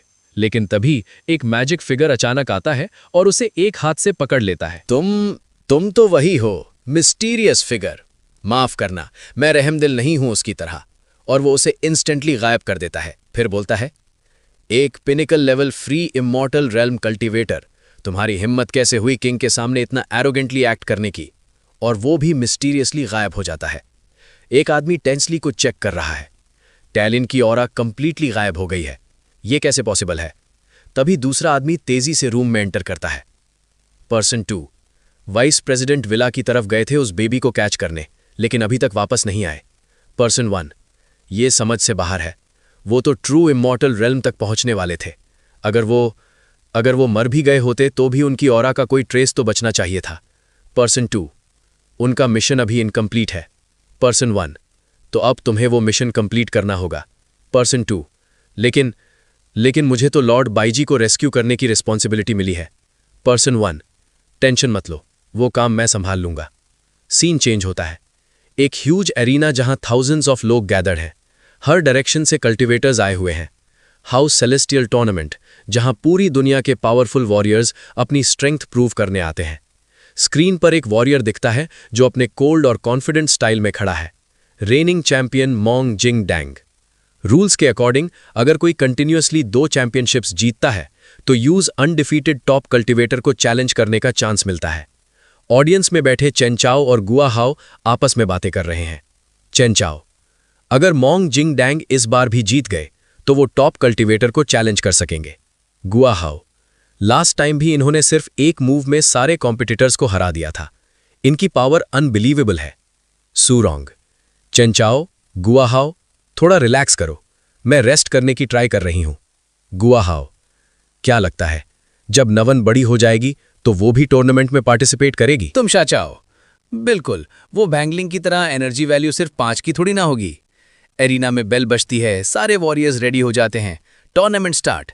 एक साथ कई वॉरियर्स मोंग जिंगडैंग पर अटैक करने दौड़ते हैं, लेकिन मोंग अपनी अमेजिंग एजिलिटी से हर अटैक को डॉज करता है जैसे वो हवा में डांस कर रहा हो। एक झटके में वो सबको हरा देता है। एरिना के ऊपर एक ग्लोइंग मैजिकल स्ट्रक्चर दिखती है। एक्सपर्ट 1, ये स्टेलर स्काईनेट फॉर्मेशन है। ये पार्टिसिपेंट्स की स्पिरिचुअल एनर्जी को कंडेंस करके फर्स्ट प्रिजन डिफेंस को स्ट्रांग बनाता है। एक्सपर्ट 2, और एक टाइम के बाद ये हेवन लेवल प्रिजन को सील कर देगा, बहुत डेंजरस। ऑडियंस 1, मोंग जिंगडैंग ही जीतेगा इस टूर्नामेंट को भी। ऑडियंस 2, उसके बारे में कुछ भी नहीं पता, कहाँ से आया है, किसने ट्रेनिंग दी, बस इतना पता है कि उसकी टेक्निक्स माँ वर्ल्ड के टॉप कल्टीवेटर जैसी है। ऑडियंस 3, कहाँ जाता है कि वो टॉप कल्टीवेटर का स्टूडेंट है। शाचाओ, वैंगलिंग, माँ वर्ल्ड का टॉप कल्टीवेटर एक्चुअली कौन है, क्या किसी ने कभी उसका फेस देखा है? गुआ हाओ, उस साल उसने टूर्नामेंट में पार्ट लिया था, लेकिन दूर से ही एक ही पंच में सबको हरा दिया था, किसी ने उसका फेस नहीं देखा। Lin, last time demon realm war में लोगों ने उसे देखा था, लेकिन तब भी आइडेंटिफाई नहीं कर सके। गुआ हाओ, अगर मोंग जिंगडैंग जीत जाता है तो टॉप कल्टीवेटर को आना ही होगा। लिन, लेकिन क्या होगा अगर वो नहीं आया? गुआ हाओ, टॉप कल्टीवेटर हर ह्यूमन कल्टीवेटर का रोल मॉडल है, अगर वो नहीं आया तो कितने यंग वॉरियर्स का कल्टीवेशन जर्नी से फेथ उठ जाएगा। 9 साल पहले एक छोटा सा वैंगलिंग अपने फादर के साथ बैठा है। उसके फादर एक तालिस्मान बना रहे हैं। वोंग के फादर, लिंगलिंग, तुम्हें अपनी पावर्स को कंट्रोल करना सीखना होगा। शायद तुम्हें कोई अच्छा मास्टर मिल जाए। छोटा वेंगलिंग विंडो से बाहर टूर्नामेंट का पोस्टर देखता है, उसकी आईज में स्पार्क आ जाती है। वेंगलिंग, वहां शायद मुझे मेरा मास्टर मिल जाए। पोस्टर का सीन चेंज होता है, बिना किसी को पता चले वेंगलिंग ने सबको हरा दिया और टॉप कल्टीवेटर का टाइटल जीत लिया। और इस तरह एक 9 साल का बच्चा बिना अपनी आइडेंटिटी बताए टॉप कल्टीवेटर बन गया। प्रेजेंट में वापस आते हैं। मोंग जिंगडैंग ने सारे कंपिटिटर्स को हरा दिया है। तभी एक नया कंपिटिटर आता है, सेज एज़्योर ड्रैगन, जो सेलेस्टियल रैंकिंग में 6th पोजीशन पर है। सेज एज़्योर ड्रैगन, मुझे हराना इतना ईजी नहीं, लेकिन मोंग जिंगडैंग एक ही मूव में उसे भी हरा देता है। तभी डॉन सेक लीडर एरिना में जंप करता है। डॉन सेक लीडर, मोंग जिंगडैंग, मैं तुम्हें हराऊंगा। मोंग जिंगडैंग, मुझे सिर्फ टॉप कल्टीवेटर से लड़ना है, तुम मेरे लेवल के नहीं हो। सेक लीडर, मुझे अंडर एस्टिमेट मत करो। मोंग जिंगडैंग, सुनो, मैं टॉप कल्टीवेटर का स्टूडेंट नहीं हूं, मैंने हर दिन 20 किलोमीटर्स माउंटेन्स पर क्लाइंबिंग की है, पानी ढोया है, 1000 बार लकड़ियां काटी हैं, 1000 पुशअप्स किए हैं, मैंने खुद को तोड़ा है, सिर्फ इसलिए ताकि टॉप कल्टीवेटर को चैलेंज कर सकूं। सेक लीडर गुस्से में मोंग पर हैवी अटैक करता है, लेकिन मोंग की डिफेंस वॉल इम्पेनेट्रेबल है। सेक लीडर, मोंग जिंगडैंग, ये तुम्हारी पूरी पावर है। एक पावरफुल पंच मारकर मोंग सेक लीडर को दूर फेंक देता है। सेक लीडर और गुस्से में आकर एक ह्यूज स्टोन को स्काई से नीचे गिराने की कोशिश करता है, लेकिन मोंग एक ही मूव में उसे चूर चूर कर देता है। ये कैसे पॉसिबल है? मोंग जिंगडैंग, अब रेस्ट करो। वो सेक लीडर को ग्राउंड पर पटक देते हैं। पूरा एरिना साइलेंट है। चचाओ, ये ह्यूमन भी है या कुछ और? गुआ हाओ, इसकी स्ट्रेंथ इनह्यूमन है। सून, रॉन्ग, अगर वेंगलिंग इसमें पार्टिसिपेट करता तो ये टूर्नामेंट आधे दिन में नहीं, आधे घंटे में खत्म हो जाता। तभी अनाउंसमेंट होती है, एक और कंपेटिटर ने एंट्री की है, उनका नाम है मास्टर क्रिस्पी नूडल्स। पूरा एरिना लाफ्टर से गूंज उठता है। गुआ हाओ, क्रिस्पी नूडल्स, ये क्या नाम है? एक और वीक कंपेटिटर लग रहा है। कुछ दिन पहले वेंगलिंग और जोजी आपस में बात कर रहे हैं। वेंगलिंग, मैं टूर्नामेंट में लड़ूंगा, लेकिन अपनी रियल आइडेंटिटी हाइड करके। जोजी, मास्टर, आपको 9 साल की एज में ही टॉप कल्टीवेटर का टाइटल मिला था, आप अपनी रियल आइडेंटिटी अभी रिवील नहीं कर सकते। वेंगलिंग, इसलिए मैं रियल सेपरेशन का यूज करूंगा। मोंग, जिंगडैंग को हराना है। जोजी, मैं सारी डॉक्यूमेंटेशन संभाल लूंगा, लेकिन एक नाम चाहिए। वेंगलिंग, मास्टर क्रिस्पी नूडल्स। प्रेजेंट में वापस एरिना के बीच 2 वॉरियर्स आमने सामने खड़े हैं। Mong Jingdang unbeaten champion, master crispy noodles, Wangling का क्लोन, मिस्टीरियस चैलेंजर। टेंशन हवा में फ्लोट कर रहा है। फाइनल मैच शुरू होने वाला है। जू हो जो कि शंघाई हाई में आ चुका होता है और यहाँ पे वो अपनी चेकिंग करवा रहा होता है क्योंकि वो अंदर जाना चाहता था। और यहाँ पे दो लोग होते हैं जो कि जू हो को देख के बहुत ही ज़्यादा एक्साइटेड हो जाते हैं, जहाँ पे वो उसकी चेकिंग भी कर रहे होते हैं। और यहाँ पे जू हो उनका काम देखता हुआ उन्हें कह रहा होता है कि मैं जो है तुम्हारी बात मिनिस्टर से करूँगा ताकि तुम जो है आगे और भी ज़्यादा अच्छी तुम्हें जो है अपॉइंटमेंट मिल सके। जहाँ पे जू हो अंदर जा रहा होता है, हमें पता लग जाता है कि ये जू हो नहीं है। और यहाँ पे जू हो जो है उनके हेडक्वार्टर्स स्टेप जगह पे पहुँच जाता है जहाँ पे डिजिटली सब कुछ कंट्रोल किया जाता है। और यहाँ पे जू हो आते ही जो है सारे काम करना अपना स्टार्ट कर देता है। और यहाँ पे वो जो है रिवर्स कर देता है शंघाई हाई के फर्स्ट प्रिजन और बाकी सारे सब चीज़ों को रिवर्स कोड कर देता है।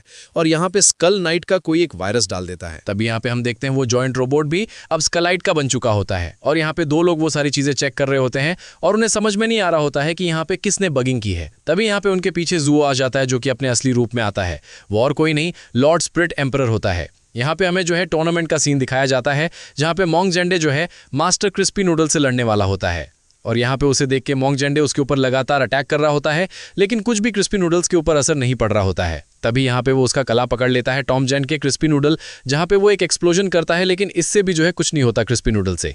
यहाँ पे मोंग जेंडी को जो है नीचे गिरा हुआ देख के क्रिस्पी नूडल कहता है कि तुम मेरे मास्टर से नहीं लड़ सकते, तुम मुझसे ही नहीं लड़ पा रहे। तभी यहाँ पे वो जाने लगता है, लेकिन यहाँ पे वो उसका पैर पकड़ लेता है और यहाँ पे जो क्रिस्पी नूडल है वहाँ से हट जाता है। और यहाँ पे उसके ऊपर जो है मोंग जेंग का एक हैंड टाइप स्पिरिचुअल हैंड आ जाता है जिसे वो बहुत ही ज़्यादा आराम से रोक लेता है। यहाँ पे हमें जूहो दिखाया जाता है जो कि बोरा है स्टेलर हाई नाइट फॉर्म में जो है अब तक इतनी ज़्यादा स्पिरिचुअल एनर्जी कभी भी कलेक्ट नहीं हुई। इन दोनों की फाइट कमाल चल रही है। यहाँ पे ये दोनों लड़ रहे होते हैं। तभी यहाँ पे हमें जो है फ्लैशबैक दिखाया जाता है मॉग जिंग का। यहाँ पे मॉग जिंग के मास्टर से कह रहे होते हैं कि जिंग तुम बहुत ही ज़्यादा कमाल के हो, तुम दूसरे स्टूडेंट से ज़्यादा मेहनत करते हो, तुम बहुत ही ज़्यादा स्पेशल हो। यहाँ पे हमें जिंग की ट्रेनिंग भी दिखाई जा रही होती है इस बीच में। यहाँ पे वो बोलते हैं उसके मास्टर, मुझे अब नहीं पता कि मैं तुम्हें क्या सिखा सकता हूँ, लेकिन अब कुछ नहीं बचा है और यहाँ से अलग जो है तुम्हें अपना ही सफ़र करना होगा। तुम्हारे पास आइज ऑफ मल्टीवर्स है, समझ रहे हो? तो हमेशा एक बात याद रखना, यहाँ पे स्पाइडरमैन वाली लाइन कही इसके मास्टर ने, with great powers come great responsibility. तो तुम्हें जो है सभी लोगों की मदद करनी होगी। और यहाँ से वो चले जाते हैं जहाँ पे जेंटी जो है उनकी बात मानता है और यहाँ पे सभी लोगों की मदद करता है, जहाँ पे वो कल्टीवेशन जो है पैरेलल वर्ल्ड तक करने लगा था। और क्योंकि उसके पास मल्टीवर्स लेवल की आइज होती है और यहाँ पे जब D1 इन्वेजन हुआ, वो आने से पहले किसी ने जो है उसे ख़त्म कर दिया। जब उसने इस टूर्नामेंट में पार्ट लिया तो सभी लोगों ने जो है उसे इंटरनेट पे उल्लू किया, जहाँ पे ये बात सुन के जो है क्रिस्पी नूडल उसे कहता है कि अच्छा तो तुम जो हो वो तुम हो, कोई तुम्हारे बारे में अगर कोई ओपिनियन फॉर्म कर रहा है इसका मतलब ये नहीं कि तुम वो हो। जहाँ पे ये बात सुन के वो बोलता है तो क्या करना चाहते हो तुम? जहाँ पे वो जो मोंग जेडी कहता है कि मैं उस मास्टर से मिलना चाहता हूँ तुम्हारे, जहाँ पे वो फिर से जो है उसके ऊपर अटैक कर देता है क्रिस्पी नूडल पे। यहाँ पे मोंग जेडी कहता है कि मैं ऐसे आदमी की शैडो उसमें नहीं जी सकता जो मुझसे भी स्ट्रांग है, मैं उसे हराना चाहता हूँ। और यहाँ पे वो क्रिस्पी नूडल से लड़ने लगता है। यहाँ पे हमें हॉस्पिटल का सीन दिखाया जाता है जहाँ पे वांग की मॉम को जो है हॉस्पिटल ले जाया जा रहा होता है और उनकी डिलीवरी होती है। सभी लोग बाहर वेट कर रहे होते हैं और यहाँ पे मोंग को वॉशरूम जाना होता है और यहाँ पे वो जा रहा होता है। तभी यहाँ पे चौगावा बात कर रहे होते हैं कि ऐसी सिचुएशन में वो कैसे बाहर जा सकता है। जहाँ पे लिन कहती है कि हमारे से ज़्यादा नर्वस वो है, तो मुझे समझ में आता है ये सारी चीज़ें। यहाँ पे जो क्रिस्पी नूडल है उसने मोंग जेडी को फिर से धूल चटा दी होती है। जहाँ पे मिनिस्टर के बाजू एक बंदा बैठा हुआ होता है और वो कह रहा होता है कि आजकल की जनरेशन इतनी ज़्यादा स्ट्रांग हो गई, मुझे तो ये भी नहीं पता था, ये लड़के बहुत ही ज़्यादा ताकतवर हैं। तभी यहाँ पे एक ड्रोन आता है जो कि रिपोर्ट कर देता है कि शंघाई में जो है प्रिजन ब्रेक हुआ है। जहाँ पे ये बात सुन के वो बोलते हैं कि किसने किया, जहाँ पे उन कह रहे होते हैं कि जूहो ने किया। तभी यहाँ पे सभी चीज़ें हिलने डुलने लगती है और यहाँ पे हमें लॉर्ड स्पिरिट एम्परर दिखाया जाता है जो कि आ रहा होता है और वो बाई को जो है छुड़ाना चाहता था। और यहाँ पे वो उनके सिस्टम को क्रैक कर देता है और यहाँ पे उनसे जो है बाई को निकालने की कोशिश कर रहा होता है। और यहाँ पे पूरा का पूरा टूर्नामेंट वाली जगह हिल रही होती है। यहाँ पे बाहर वेदर खराब हुआ पड़ा होता है और यहाँ पे हॉस्पिटल में भी सभी लोगों को ये सारी चीज़ें पता लग रही होती हैं। तभी यहाँ पे हॉस्पिटल में एक पोर्टल खुलता है जहाँ पे वो मोटा आदमी बाहर निकलता है और यहाँ पे वार्ड की तरफ आगे बढ़ रहा होता है। वांग की माँ जहाँ पे है, तभी यहाँ पे उसके सामने चरगावा आते हैं, लेकिन इसकी एबिलिटी वो इस्तेमाल कर लेता है जिसकी वजह से वो सामने वाले को पूरा ही रोक देता है। और यहाँ पे वो इतना स्पिरिचुअल ऑरा इसका ज़्यादा होता है कि चौगावा, लिन और जो सुन रॉन्ग है वो हिल भी नहीं पा रहे होते हैं। यहाँ पे वॉट के अंदर का हमें सीन दिखाया जाता है। यहाँ पे फाइनली वांग की माँ को एक बेटी हुई होती है, जहाँ पे वो लोग उसे बहुत ही ज़्यादा प्यार कर रहे होते हैं, लेकिन तब यहाँ पे कुछ पोर्टल खुलते हैं और उसमें से हाथ निकलते हैं और वो जो है डॉक्टर्स को बेहोश कर देते हैं। फिर यहाँ पे हमें जो है शगाए हाई का सीन दिखाया जाता है जहाँ पे फाइनली उसे जो है छुड़ा दिया गया होता है लॉर्ड बाइजी को, और यहाँ पे वो एक बड़ा सा छेद करता हुआ एरिना से बाहर निकलता है। और यहाँ पे जो लॉर्ड स्पिरिट एम्परर है वो बहुत ही ज़्यादा खुश हो रहा होता है, लेकिन तभी यहाँ पे उसके पीछे वोंग आता है जिससे देखते हो तो उसकी फटी जाती है। यहाँ पे उससे बच्चे के रोने की आवाज़ भी आ रही होती है। यहाँ पे हमें हॉस्पिटल में वही मोटे आदमी का सीन दिखाया जाता है जिसको किसी ने नीचे से पोर्टल खोल के खींच लिया होता है। यहाँ पे हमें वोंग का सीन दिखाया जाता है जहाँ पे वो बस एक जो है पंच मारता है लॉर्ड स्पिरिट एम्परर को। यहाँ पे हमें सीन दिखाया जाता है क्रिस्पी नूडल और मोंगजेडी का जहाँ पे वो लड़ना चाहता था अभी भी मोंगजेड, तभी यहाँ पे क्रिस्पी नूडल कहता है कि ठीक है मैं तुम्हें और एक मौका दूंगा। तभी यहाँ पे ऊपर से जो है ज़मीन से जो है नीचे आके गिरता है लॉर्ड स्पिरिट एम्परर। यहाँ पे जो क्रिस्पी नूडल है वो कहता है कि इसे ख़त्म करो। तभी यहाँ पे वो उठ जाता है लॉर्ड स्पिरिट एम्परर और कहता है कि मैं तुम्हारी अब वाट लगाने वाला हूँ, देख लेना। तभी यहाँ पे जो मोंगजेड है वो उससे लड़ रहा होता है जहाँ पे मोंगजेड बहुत ही ज़्यादा फास्ट उसे मार रहा होता है और उसकी हालत ही ख़राब कर दे रहा होता है, जहाँ पे लॉर्ड स्पिरिट एम्परर को समझ ही नहीं आ रहा होता है कि ये सब चल क्या रहा है। फिर यहाँ पे हमें न्यूज़ में दिखाया जाता है कि एरिना में से जो है छेद हो चुका है और एक जो है कैदी भी बाहर भाग चुका है। ये सारी चीज़ें न्यूज़ में चल रही होती हैं। यहाँ पे हमें जो है हॉस्पिटल का सीन दिखाया जाता है जहाँ पे वोंग लिंग, उसकी छोटी बहन और उसके मॉम एंड डैड होते हैं। यहाँ पे सभी लोगों ने कुछ ना कुछ लिख के भेजा होता है, जहाँ पे सून रोंग जो है नवान के लिख के कह रही होती है कि तुम्हारे भाई को जो है और एक जने को प्रोटेक्ट करना होगा। यहाँ पे चॉन ने जो है नवान के लिए लिखा होता है कि 6750 दिन बाकी हैं तुम्हारी ग्रेजुएशन के लिए, तब तक के लिए मैं वेट करूँगा कि तुम कितनी ज़्यादा कमाल की हो जाओगी जब बड़ी हो जाओगी। यहाँ पे वोंग लिंग ने भी जो अपनी बहन के लिए गिफ्ट लाया होता है जो कि क्रिस्पी नूडल्स होते हैं, और यहाँ पे वो कह रहा होता है कि मुझे लगता है कि तुम्हें भी क्रिस्पी नूडल्स पसंद आएंगे जितने मुझे पसंद आते हैं। सीन शिफ्ट होता है एक सीरियस सीन से। चेंचाओ के डैड उनके सामने एक लेजेंडरी वेपन लेकर आते हैं, गोल्डन ब्लेड। डैड कहते हैं ये गोल्डन ब्लेड हमारी चेन फैमिली में जनरेशन से चला आ रहा है, तुम अब बड़े हो गए हो, अब टाइम आ गया है ये तुम्हें देने का। चेंचाओ ओके बोलता है मुझे तो पता ही नहीं था कि हमारी फैमिली के पास ऐसा ट्रेजर भी है। डैड एक्सप्लेन करते हैं इस ब्लेड में है हमारे फाउंडिंग एंसेस्टर की मार्शल सोल, अगर तुम इसे हैंडल कर पाए तो इसका मतलब तुम्हें एंसेस्टर का अप्रूवल मिल गया। और वो चेंचाओ के हाथ में वो हैवी वेपन दे देते हैं, लेकिन चेंचाओ इसे संभाल नहीं पाता और वो नीचे गिर जाता है। डैड निराश होकर इसे उठाकर वापस रख देते हैं। चेंचाओ के पूछता है ये इतनी भारी क्यों है? डैड का ब्रूटल रिप्लाई, एक कावर्ड चेन फैमिली की फ्यूचर की रिस्पॉन्सिबिलिटीज नहीं संभाल सकता। ये सुनकर चेंचाओ का दिल टूट जाता है, वो कंप्लीटली अपसेट और डिसअपॉइंटेड होकर वहां से चला जाता है। चेंचाओ जैसे ही बाहर निकलता है उसके फेस पर एक पोस्टर आकर चिपक जाता है। पोस्टर पर लिखा होता है power increase training become stronger. Next scene में हम देखते हैं वोंग नवान को जो अपनी पावर से पूरा सामान हवा में उड़ा रही है, everything floating, furniture, toys, bottle, सब कुछ। तभी वैंगलिंग उसके पास आता है और प्यार से उसे दूध देता है, और जस्ट लाइक मैजिक नवान शांत हो जाती है और सारा सामान वापस नीचे आ जाता है। डैड हंसते हुए कहते हैं लगता है सिर्फ तुम ही अपनी सिस्टर को पावर कंट्रोल करना सिखा सकते हो। वैंगलिंग बोलता है लेकिन मैंने खुद अभी ये सही से नहीं सीखा। तभी वहां भी वही पोस्टर गिरता है। वैंगलिंग इसे देखकर डिसाइड करता है चलो नवान को muscle remodelling with protein sect में ले चलते हैं। वैंगलिंग नवान को लेकर सेक्ट के अंदर जाता है। एक इंस्ट्रक्टर उनके सामने होता है। वैंगलिंग पोस्टर दिखाता है। इंस्ट्रक्टर होकर कहता है एक बच्चे को यहां लाना डेंजरस हो सकता है। वैंगलिंग रिप्लाई करता है मैं यहां इसे एनरोल कराने आया हूं। इंस्ट्रक्टर की आंखें फटी की फटी रह जाती हैं। तभी सुन रोंग वहां एंट्री लेती है। उसे देखते ही सभी लॉ क्रेजी हो जाते हैं। सुन रोंग वैंगलिंग को हेलो बोलती है। इंस्ट्रक्टर होकर पूछता है तुम इन्हें जानती हो?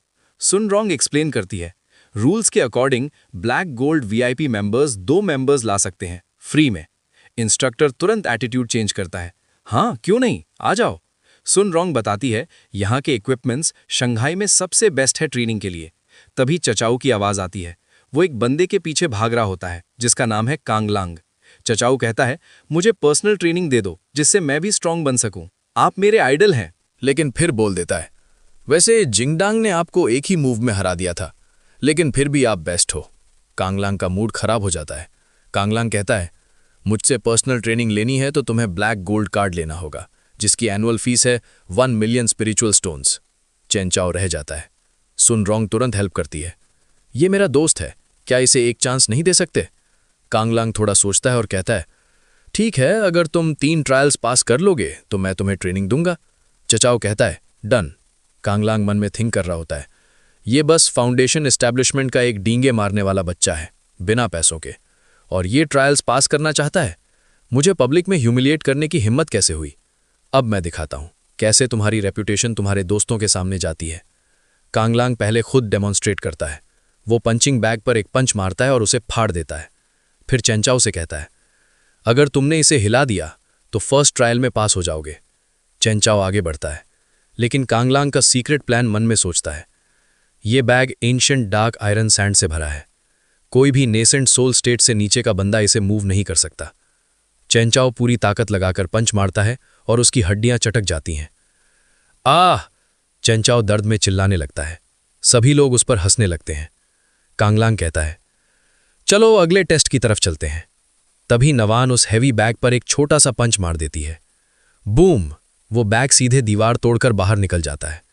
आवाज सुनते ही सभी पीछे मुड़ने लगते हैं, बट वांगलिंग लाइटनिंग स्पीड से बाहर जाता है, बैग को वापस लाता है, उसे सही जगह पर रखता है और दीवार भी रिपेयर कर देता है। और ये सब इतनी तेजी से करता है कि जब लोग पीछे मुड़ते हैं तो सब कुछ नॉर्मल होता है। लोग होकर आगे बढ़ जाते हैं। अब सेकंड ट्रायल के लिए कांगलांग सुनरोंग से डेमो दिखाने को कहता है। सुनरोंग 50 टन लैट पुल डाउन कर देती है। कांगलांग कहता है, सिर्फ कुछ ही हफ्तों में सुनरोंग मेरे अंडर बिगिनर लेवल से ऊपर आ चुकी है। चेंचाओ बोलता है, अगर सुनरोंग कूद सकती है तो मैं भी कर सकता हूँ। चेंचाओ मशीन पर बैठता है और पूरी ताकत लगाता है, लेकिन सीक्रेटली कांगलांग ने वेट फुल कर दिया होता है।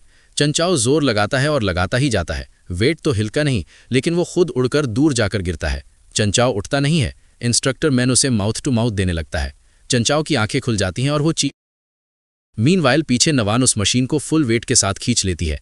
सुनरोंग होकर वांग से कहती है ये सब। वांगलिंग तुरंत नवान को उठा लेता है।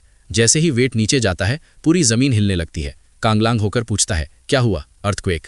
सुनरोंग कहती है, कुछ नहीं। कांगलांग एक स्पेशल बारबेल दिखाता है। ये बारबेल मेरे मास्टर ने मुझे दिया था। इसमें मेरे मास्टर की मार्शल सोल है, जिनके दिल में कोई डर नहीं, सिर्फ वही इसे उठा सकते हैं। एक बंदा कहता है, मुझे अपने डर पर जीत हासिल करने में 5 साल लगे थे। दूसरा बोलता है, और मुझे 3 साल? तुम्हें क्या लगता है तुम पहले ही ट्राई में इसे उठा लोगे? इम्पॉसिबल। कांगलांग कंडीशन रखता है, अगर तुमने इसे कमर की हाइट तक उठा लिया तो मैं तुम्हें पास कर दूंगा। चेंचाओ को अपने डैड की हार्श बातें याद आने लगती हैं, उन सभी लोगों की जिन्होंने उसका मजाक उड़ाया था। तभी नवान प्यार से उसके कंधे पर हाथ रखती है। वांगलिंग और सुनरोंग करते हैं, तुम कर सकते हो चेंचाओ। चेंचाओ जोश से भर जाता है। वो पूरा जोर लगाता है। कांगलांग होकर सोचता है, ये लड़का मास्टर की मार्शल सोल से अफेक्टेड नहीं हो रहा। चेंचाओ ने थोड़ा सा उठा लिया होता है बारबेल को। सभी हैरान हो जाते हैं, लेकिन सीक्रेटली नवान ने एक डंबल उठाया होता है और उसकी पावर की वजह से पूरी जगह ही हवा में उड़ जाती है। कांगलांग होकर कहता है, ये क्या था? सुनरोंग, क्या ये तुमने किया? अनुवांग। वांगलिंग तुरंत जाता है। वो बाहर निकलता है और पूरी जगह को धीरे धीरे नीचे ला देता है, जमीन पर सेफली रख देता है। चेंचाओ भी बिना जाने बारबेल नीचे रख देता है। सभी लोग हैरान होकर ताली बजाने लगते हैं। वाओ, चेंचाओ ने पहले ही ट्राई में इसे उठा लिया। कांगलांग बेहद खुश होकर चेंचाओ को टाइट हक कर लेता है, इतनी टाइट कि चेंचाओ बेहोश हो जाता है। कांगलांग में, उठो मेरे स्टूडेंट, क्या हुआ तुम्हें? वांगलिंग भी वहां पहुंच जाता है। नेक्स्ट सीन में कांगलांग खुशी से अपने मास्टर से बात कर रहा होता है। मास्टर, मुझे कोई मिला, उसके पास नेचुरल टैलेंट चाहे ना हो, लेकिन वो बहुत ही मेहनती है। फाइनली हमारे सेक्ट के पास एक वर्दी सक्सेसर है। तभी पीछे से कोई आ जाता है। कांगलांग होकर उस पर अटैक करता है, लेकिन वो बंदा इजीली रोक देता है। विलन कहता है, तुम सेज कांगलांग होगे, मेरे पार्ट बन जाओ। और वो अपना वेपन सीधे कांगलांग के पेट में घुसा देता है। कांगलांग एक छोटे से डॉल में ट्रांसफॉर्म हो जाता है। नेक्स्ट सीन में चेंचाओ के पास ब्लैक गोल्ड कार्ड होता है। उसके डैड बेहद खुश होते हैं। चेंचाओ कहता है, डैड इस बार मैं ये कर दिखाऊंगा। वो गोल्डन ब्लेड को उठाने के लिए आगे बढ़ता है, लेकिन उठाने के बजाय अपनी कमर तुरवा लेता है। यहाँ से सीन वांगलिंग के घर पर शिफ्ट होता है, जहां पर डैड वांग, मॉम वांग, बेबी वांग को संभाल रहे होते हैं। वांग नवान के लिए उसके डैड एक स्पिरिचुअल स्वॉर्ड लेकर आते हैं। ये स्वॉर्ड जो है उनकी पहली राइटिंग फीस से मिली थी, जो उन्होंने अपनी बुक अपलोड करके कमाई थी। डैड नवान को स्वॉर्ड देने की कोशिश कर रहे होते हैं, लेकिन नवान इसे देखकर अजीब से चेहरे बना रही होती है। डैड जैसे ही स्वॉर्ड नवान को देते हैं, नवान उसे फेंक देती है। ये देखकर सभी लोग कंप्लीटली शॉक्ड हो जाते हैं। डैड दुखी होकर कहते हैं, ये बहुत ही ज्यादा महंगी थी बेटा। वो बहुत ज्यादा अफसोस करने लगते हैं। तभी वांगलिंग की एंट्री होती है। वो एक्सप्लेन करता है, ये नॉर्मल सी स्वॉर्ड वांग नवान के लिए कुछ भी नहीं होगी, ना ही वो इसकी स्पिरिचुअल प्रेशर को संभाल पाएगी, तो इसके लिए ये सारी चीज़ें मेरे ऊपर छोड़ दीजिए। वांगलिंग प्यार से नवान को अपने पास ले लेता है। अब हमें सीन दिखाया जाता है शंघाई प्रिजन का। 2 गार्ड्स एक डेंजरस आदमी को प्रिजन में डाल रहे होते हैं। वो आदमी गुस्से में चिल्लाता है, मैं जब बाहर निकलूंगा ना तो मैं कुत्ते की मौत मारूंगा, सुन रहे हो तुम? गार्ड्स हंसते हुए मॉकिंगली कहते हैं, तुम्हें पता नहीं होगा तो मैं बता देता हूँ। शंघाई के फर्स्ट प्रिजनर की डिफेंस बहुत ज़्यादा स्ट्रॉन्ग कर दी गई है। अब यहाँ से कोई भी बाहर नहीं जा सकता। तभी अचानक पीछे से एक पोर्टल खुलता है और एंट्री होती है लॉर्ड बाईजी की। वो दोनों गार्ड्स को बहुत बुरी तरीके से मार देता है। वो प्रिजनर बोलता है, तुम्हें इतना समय क्यों लगा, कहाँ थे तुम? लॉर्ड बाईजी गुस्से में उस प्रिजनर पर ही अटैक कर देता है। मैंने तुम्हें ऑलरेडी बहुत सारे मौके दे रखे हैं, तुम उस ग्रेट मास्टर के डिसिप्लिन हो तो तुम्हें पता होगा कि डीमन स्वॉर्ड कहाँ है। प्रिजनर डरते हुए कहता है, अच्छा तुम्हें क्या लगता है मैं तुम्हें बता दूंगा इस बारे में? बाईजी कोल्डली रिप्लाई करता है, अगर तुम नहीं बताओगे तो तुम मेरे किसी काम के नहीं। और फिर लॉर्ड बाईजी उसे मार देता है। वो अपनी स्पेशल अम्ब्रेला से उस प्रिजनर का एक मिनिएचर बना लेता है, फिर उस मिनिएचर को थ्रो करके उसका एक क्लोन बना देता है।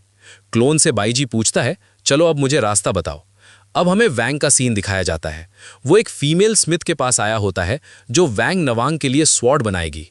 फीमेल स्मिथ सीरियसली एक्सप्लेन करती है, वैंग नवांग को इस स्वॉर्ड के साथ प्रैक्टिस करनी होगी और जब समय आएगा इसके अंदर स्पिरिचुअल सोल आ जाएगी। वैंग कंफ्यूज्ड होकर पूछता है, स्पिरिचुअल सोल आने में समय लगता है इतना? फीमेल स्मिथ, हाँ। फ्रॉगी थॉटफुली बोलता है, कहीं हमें उस सोल को पकड़कर लाना तो नहीं चाहिए? स्मिथ शॉक्ड होकर कहती है, ऐसा नहीं कर सकते। जो सोल होती है वो स्पिरिट सोल स्वॉर्ड वर्ल्ड से आती है और इसका दरवाजा हर 2000 साल के बाद खुलता है। ये सुनकर वैंग कहता है, हमें वहां जाना चाहिए, लेकिन फीमेल स्मिथ सीरियसली कहती है, नहीं, तुम वहां नहीं जा सकते। नेक्स्ट टाइम डोर खोलने के लिए अभी 1000 साल बाकी है। वांग कैमलिंग कहता है रुको, और वो अपने दोनों स्वॉर्ड्स को कंबाइन कर देता है। जेन के बे समन हो जाता है। फीमेल स्मिथ और फ्रॉगी दोनों शॉक्ड हो जाते हैं। जेन के बे रिस्पेक्टफुली पूछता है, मास्टर जो भी आपका ऑर्डर हो। वांग सिंपली कहता है मुझे वहां जाना है और पोर्टल खुलना स्टार्ट हो जाता है। फीमेल स्मिथ हैरान होकर कहती है, ऐसा मैंने पहली बार देखा है कि कोई इतना directly spirit soul sword world में जा सकेगा। अब हमें लॉर्ड बाईजी का सीन दिखाया जाता है। वो already spirit soul sword world में पहुंच चुका होता है। बाईजी अपने साथ वाले प्रिजनर क्लोन से मॉकिंगली कहता है, लास्ट टाइम तुमने अपने मास्टर को यहीं मारा था ना, तुम बहुत ही अजीब हो। वो प्रिजनर आगे बढ़ता है और कुछ टेक्निक्स यूज करने लगता है और तभी एक विशाल डेमन स्वॉर्ड समन होने लगती है। ये देखकर बाईजी खुश होकर कहता है, ये मेरी ही है। बाईजी अपने पास जो मिनिएचर्स लोग थे उन्हें डेमन स्वॉर्ड की तरफ फेंक देता है। वो बड़े होकर डेमन स्वॉर्ड के पास पहुंच जाते हैं और उसे खाने लगते हैं। डेमन स्वॉर्ड उन्हें दूर हटा देती है। वो फिर से वापस आ जाते हैं और खाने लगते हैं। बाईजी कॉन्फिडेंटली कहता है, देखते हैं तुम कितनी देर तक अपने आप को बचा सकोगी डेमन स्वॉर्ड। बाईजी और भी मिनिएचर्स भेज देता है। डेमन स्वॉर्ड फिर से उन्हें दूर हटा देती है। प्रिजनर क्लोन कहता है, लॉर्ड अब इसी समय आप ये कर सकते हो। बाईजी अपनी अम्ब्रेला का यूज करता है और डेमन स्वॉर्ड को श्रिंक कराकर यानी उसका मिनिएचर बनाकर ले लेता है। बाईजी विक्टोरियसली कहता है, ये हमेशा से मेरी ही थी। अब हमें वांग का सीन दिखाया जाता है। वो स्पिरिट सोल स्वॉर्ड वर्ल्ड में आ चुका है। वांग, फ्रॉगी और फीमेल स्मिथ आगे बढ़ रहे होते हैं।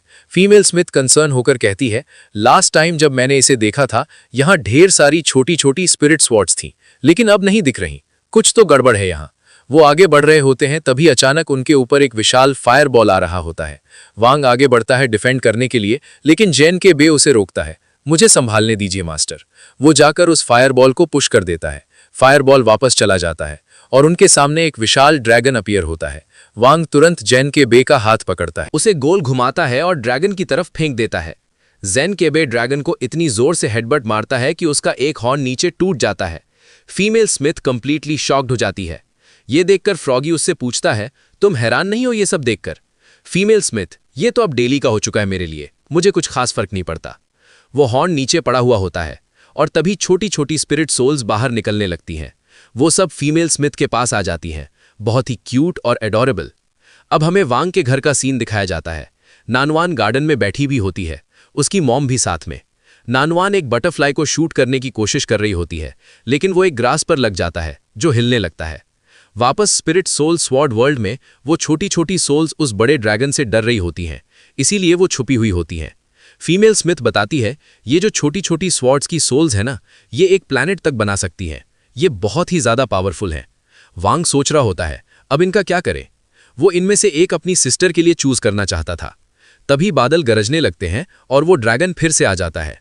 वांग तुरंत उन छोटी छोटी सोल्स को चार्ज अप करता है और उन्हें ड्रैगन की तरफ शूट कर देता है।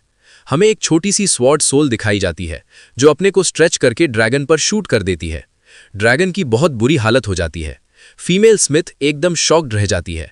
ड्रैगन नीचे गिर जाता है। वांग के घर में नानवान उसी ग्रास के साथ खेल रही होती है। तभी अचानक लॉर्ड बैजी की एंट्री होती है। वो कहता है, ये सारी चीजें मैंने क्यों की, तुम्हें पता भी है? बैजी अपनी डेमन स्वॉर्ड से एक समनिंग स्पेल यूज करता है। वोंग के घर के ऊपर एक पोर्टल समन होता है। उस पोर्टल से वो ड्रैगन को वोंग के घर के सामने समन कर दिया जाता है। बाईजी ड्रैगन को देखकर शॉक्ड रह जाता है। ड्रैगन की हालत हद से ज्यादा खराब होती है। स्पिरिट सोल वर्ल्ड में वोंग उस स्वॉर्ड सोल से पूछता है जिसने ड्रैगन को हराया था, क्या तुम मेरी सिस्टर की सोल बनोगी? स्वॉर्ड सोल उसके लिए मान जाती है। फ्रॉगी कंसर्न होकर पूछता है क्या ये उन्हें बचा पाएगी? तभी स्वॉर्ड सोल फ्रॉगी को पंच मार देती है। वोंगलिंग उससे अपना नाम बताने के लिए कहता है। जैसे ही वो बताने वाली होती है, कोई उसे समन करने की कोशिश कर रहा होता है। लॉर्ड बाईजी शॉक्ड होकर कहता है, मैंने एक्सपेक्ट नहीं किया था कि ऐसा कुछ देखने को मिलेगा, लेकिन कोई बात नहीं। वो ड्रैगन को ऑर्डर देता है, इस घर को उड़ा दो। ड्रैगन अपना एनर्जी बॉल रेडी करने लगता है। वोंग नून उस ग्रास से एक एनर्जी बीम फेंकती है सीधे उस पोर्टल में जिससे ड्रैगन आया था, और तभी उस पोर्टल से वही स्वॉर्ड सोल बाहर निकलती है। वो एक छोटे लड़के का रूप ले लेती है। स्वॉर्ड सोल वोंग नुआन को देखता है, नीचे आता है और 2 पिलर्स के बीच में अपने को स्ट्रेच कर लेता है ताकि वो ड्रैगन पर शूट कर सके। जैसे ही ड्रैगन उस सोल को देखता है, वो अपना एनर्जी ब्लास्ट रेडी नहीं करता, उससे पहले ही भाग जाता है। बाईजी शॉक्ड, ये भाग क्यों रहा है? तभी स्वॉर्ड सोल उस एनर्जी बॉल के 2 टुकड़े कर देती है और डायरेक्टली ड्रैगन को ही ब्लास्ट कर देती है। दूर से बाईजी ये सब देख रहा होता है। वो शॉक्ड होकर कहता है, ये सब चल क्या रहा है? नवान को देखकर वार्निंग देता है, मैं वापस आऊंगा, जरूर से वापस आऊंगा। स्वॉर्ड सोल ड्रैगन को ब्लास्ट होते हुए देख रही होती है। जैसे ही सुबह होती है, वैंग नवान और स्वॉर्ड सोल के साथ खेल रही होती है। वैंग और फ्रॉगी भी उन्हें देख रहे होते हैं। फ्रॉगी एक्सप्लेन करता है, जब हमने इसका नाम पूछा तभी वैंग नवान ने इसे समन कर लिया और ये इस वर्ल्ड में आ गया और तुम्हारी बहन को बचा लिया। वैंगलिंग थॉटफुली कहता है, मैं जब छोटा था ना, इतना ज्यादा अजीब नहीं था जितना वैंग नवान है। तभी हम देखते हैं वैंग के घर के बाजू में उसी ड्रैगन का सिर पड़ा होता है और इसी हिलारियस येट एपिक नोट पर एपिसोड यहीं पर एंड होता है। तो दोस्तों, कैसा लगा ये मैजिकल और एक्शन पैक्ड एपिसोड? वैंग नवान की क्यूटनेस, स्वॉर्ड सोल की पावर और ड्रैगन का एपिक डिफीट, सब कुछ परफेक्ट था। अगर आपको ये सीरीज की एक्सप्लेनेशन पसंद आया तो लाइक करना मत भूलना, सब्सक्राइब करके बेल आइकन दबा दो। तो फिलहाल के लिए बस इतना ही। मैं मिलता हूं किसी और वीडियो में।